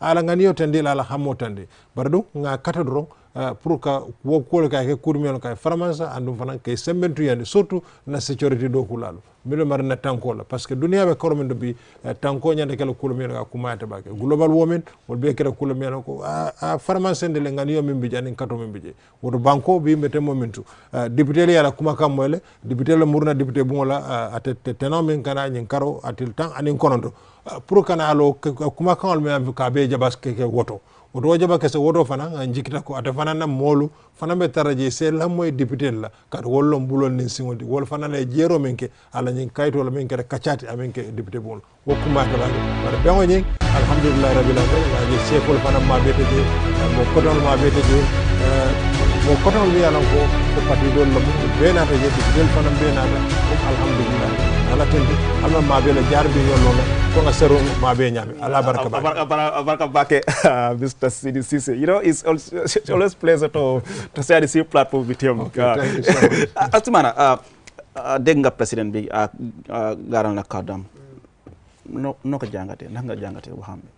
waaw Aliou man fi may tàmbalee foog naa moom foofu la ndaal keppale kàddoom mooy ñaax nit ñi askan gi rawatina ñi nga xam ne lañ fal te ñu teewal askan gi ci pencab réew ma ne nañ booloo nekk benn saxal jàmm ci réew mi te tamit jiital askan gi foog naa loolu am solo te doore ko ci moom ba ci ñi nga xam ne ñooy liggéey ci nguur yi tamit war nañoo mën a bàyyi xel loolu leen bëri na nag loo xam ne wax na ko jubluwaayi bés bi tey mooy njiitu réew mi pour ñu xamal askan wi réew Gambie fan lañ toll comme réew fan lañ toll tey ci wàllum jëm kanam ci jafe-jafe yi nga xam ne réew mi am na ko ak i tamit moom nguuram ana lan lañ def wala loo xamante ne am nañ ko ci mbébét liñ fas yéene def pour gis ne saafaral nañ yooyu jafe-jafe wax na ci wàllum njàng ne gis na si yokkute wax na tamit ci wàllum kaaraange ci wàllum mbay mi wax ci li nga xamante ne mooy yenn ci mbébét yi nga xam ne nguur am na ko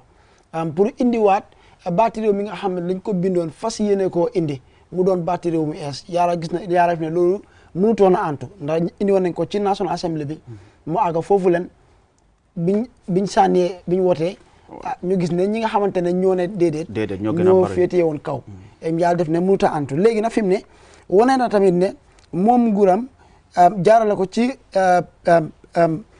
jawriñ bi nga xam ne moo yor wàllum atte ak yoon rëdd nañ sarta bi nga xam ne mooy sas nguur ñu ubbi buntu buy gestu bépp bunti nguur boo xam ne moo la ci réew mi ci wàllum njuuj njaaj mooy anti corruption bill bi le foog na li yëpp lu am solo la te baax na waaye dafa mel ni rek delluwaat kàddu bi ci fi nga xam ne la ndar ka palee kàddoom moom mooy booloo nekk benn saxal jàmm ci réew mi waaye tam jiital askani réew mi ci bépp liggéey boo xam ne waaye nga koo def foog naa loolu lu am solo la Aliou. waaw loolu lu am solo la Ansoumana parce que Sidi I'll come back to you moo la daaji ko Ansoumana wax na ko nit seen jikko yi moo la daaji ko it's very important in this whole thing hani ñaara comme ça the government has the best of policies programs but mel ka implement tolle mo mel ko da indi institutions mo la daji ko ani tek la ñaadele Sidi ko kat ko kumayata je bakale daji ko kumayata ne gambe jibe ye banko do jibe ton mo banko dinneti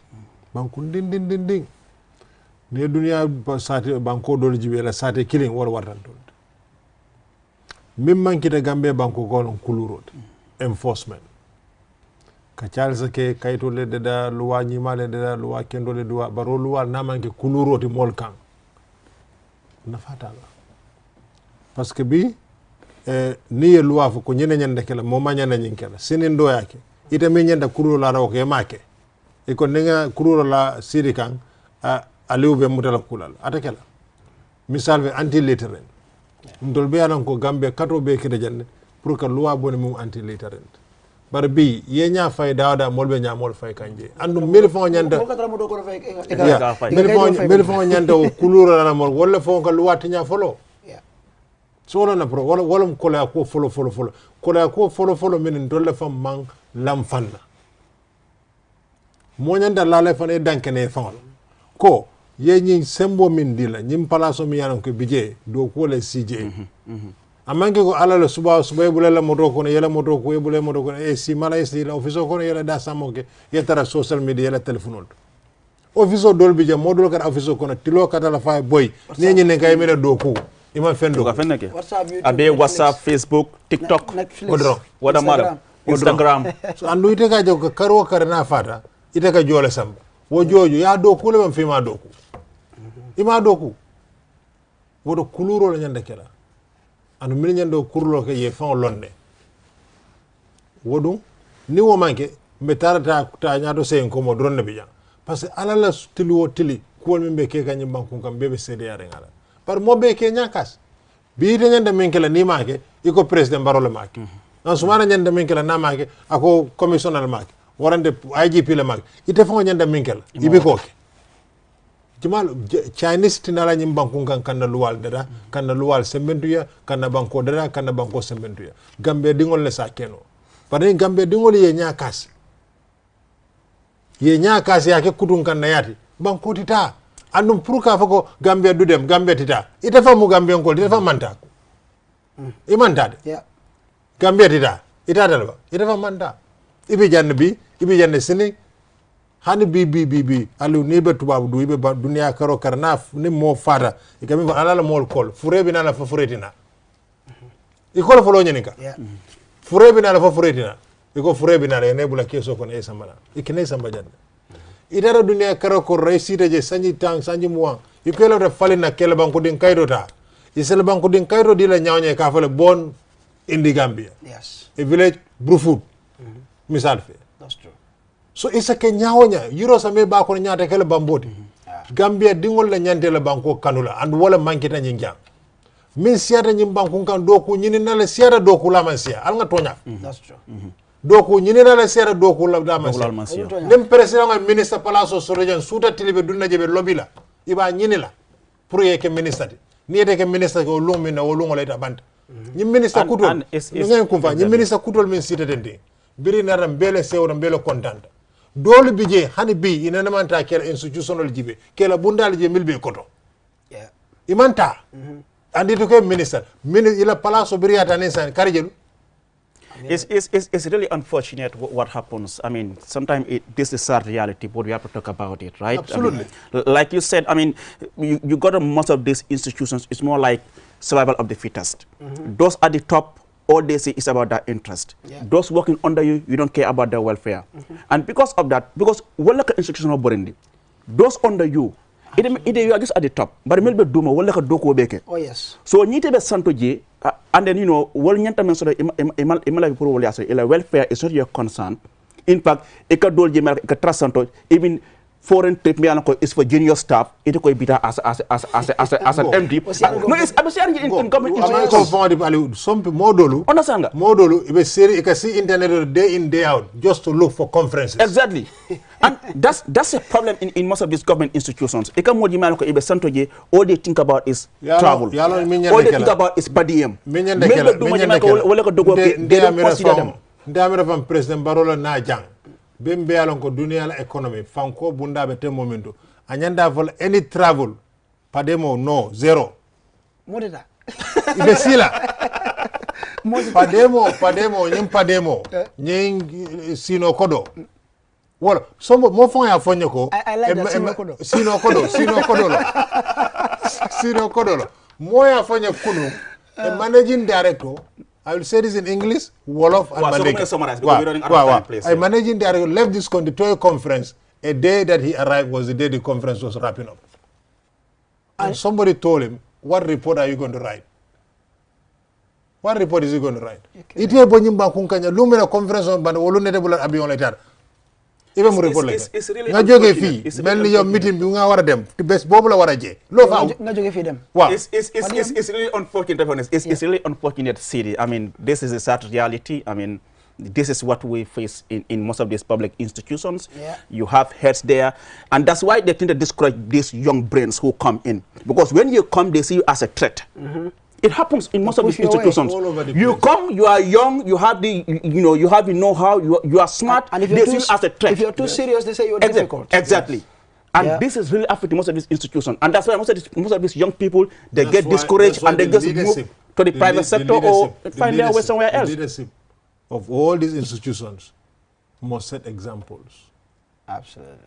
They must set example. They were talking about clocking and all that. You know what? You can clock in 10 million times, but it makes no difference. You don't deliver. Exactly. You don't deliver. They need to deliver. Yeah. They need to deliver. You go around, say for example, NAWEC, you'll see pipes all over the place leaking, and you see NAWEC directors passing, seeing that.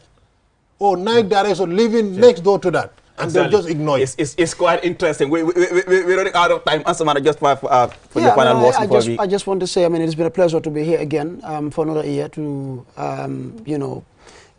do this. I mean, we've been doing this from since this TV was established, and we're very much happy to always take part in such national events. But again, the message would be some serious attitudinal change from the top all the way down. Doesn't matter who you are. Let's change our attitudes and put country first. Interesting. Sidi? Let's change our attitude, and those people in offices who goes to this mini market just to receive gifts. I have a lot of footages of people, senior government officers, senior security chiefs, who go and get their weekly shopping just for free. Thank you so much. For free. Thank you so much, Sidi. Sino Kodo. Thank you so much, Sidi. There is no better way to end this live broadcast. Thank you so much, Sidi Sise and Asman Esojafi. Well, viewers, on behalf of the production team, I mean, we thank you so much for watching this broadcast, Sidi and Asman. Thank you so much. We hope you enjoy this live broadcast. I mean, do continue watching QTV. I was your presenter, Aliou Sise. Do join us next year, God willing, inshallah. Until then, bye-bye.